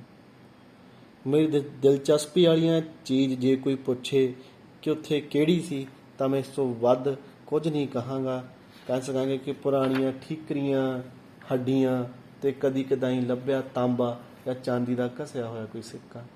ਜਿੰਨਾ ਚਿਰ ਮੈਂ ਥੇ ਉੱਤੇ ਰਹਿੰਦਾ, ਉਸਦਾ ਕੋਈ ਨਾ ਕੋਈ ਥਾਂ ਪੁੱਟਦਾ ਰਹਿੰਦਾ ਸਾਂ ਤੇ ਨਾਲੋਂ ਨਾਲ ਇੱਕ ਵਸਦੇ ਰਸਦੇ ਪਿੰਡ ਦੇ ਅਣਵੇਖੇ ਅਣਜਾਣੇ ਮਨੁੱਖ ਤੀਵੀਆਂ ਮੇਰੀਆਂ ਅੱਖਾਂ ਅੱਗੇ ਫਿਰੀ ਜਾਂਦੇ ਸਨ। ਇੱਕ ਦਿਨ ਥੇ ਤੇ ਫਿਰਦਿਆਂ ਮੈਨੂੰ 3 ਥੇਵਿਆਂ ਵਾਲੀ ਇੱਕ ਚਾਂਦੀ ਦੀ ਮੁੰਦਰੀ ਲੱਭੀ, ਜਿਸ ਵਿੱਚ ਥੇਵੇ ਤਾਂ ਨਹੀਂ ਪਰ ਉਸਦੇ 6 ਮੌਜੂਦ ਸਨ। ਇਹ ਮੁੰਦਰੀ ਮੈਂ ਬਰਾਬਰ ਕਈ ਵਰੇ ਸਾਂਭੀ ਰੱਖੀ। ਜਦੋਂ ਵੀ ਮੈਂ ਉਸ ਨੂੰ ਵੇਖਦਾ ਸਾਂ, ਕਲਪਨਾ ਨਾਲ ਉਸ ਨੂੰ ਪਹਿਨਣ ਵਾਲੇ ਕਿਸੇ ਮੁਟਿਆਰ ਦੀ ਵੰਨ ਸਵੰਨੀਆਂ ਤਸਵੀਰਾਂ ਮੇਰੇ ਹਿਰਦੇ ਦੀ ਸਕਰੀਨ ਤੇ ਫਿਰਨ ਲੱਗ ਪੈਂਦੀਆਂ ਸਨ। ਭਾਵੇਂ ਸ਼ੋਰ ਦੀ ਮਾਰ ਨਾਲ ਉਹ ਆਬਾਦੀ ਉਜੜੀ ਸੀ, ਪਰ ਲੋਕਾਂ ਦੇ ਮੂੰਹ ਚੜੀਆਂ ਕਈ ਕਹਾਣੀਆਂ ਵੀ ਇਸ ਨਾਲ ਸੰਬੰਧਿਤ ਸਨ। ਜਿਹਾ ਕਿ ਇੱਕ ਵਾਰੀ ਇੰਨੀ ਪਲੇਗ ਪਈ ਕਿ ਰੱਤੇ ਪਿੰਡ ਵਿੱਚ ਮਨੁੱਖਾਂ ਦਾ ਨਾਂ ਨਿਸ਼ਾਨ ਮਿਟ ਗਿਆ।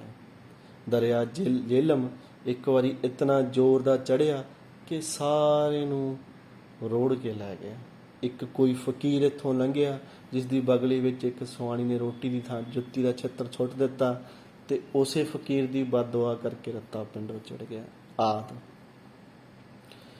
ਆਪਣੇ ਪਿੰਡ ਤੋਂ ਦੂਜੇ ਦਰਜੇ ਤੇ ਜਿਹੜੀ ਚੀਜ਼ ਮੈਨੂੰ ਪਿਆਰੀ ਸੀ, ਇਹ ਸੀ ਇੱਕ ਸਾਂਵਲੇ ਜਿਹੇ ਰੰਗ ਦੀ ਅਰਾਇਣ, ਜਿਸ ਨੂੰ ਭੋਲੀ ਕਹਿ ਕੇ ਸੱਦਿਆ ਜਾਂਦਾ ਸੀ। ਅਸਲ ਨਾਂ ਉਸਦਾ ਰਸੂਲ ਬੀਬੀ ਸੀ।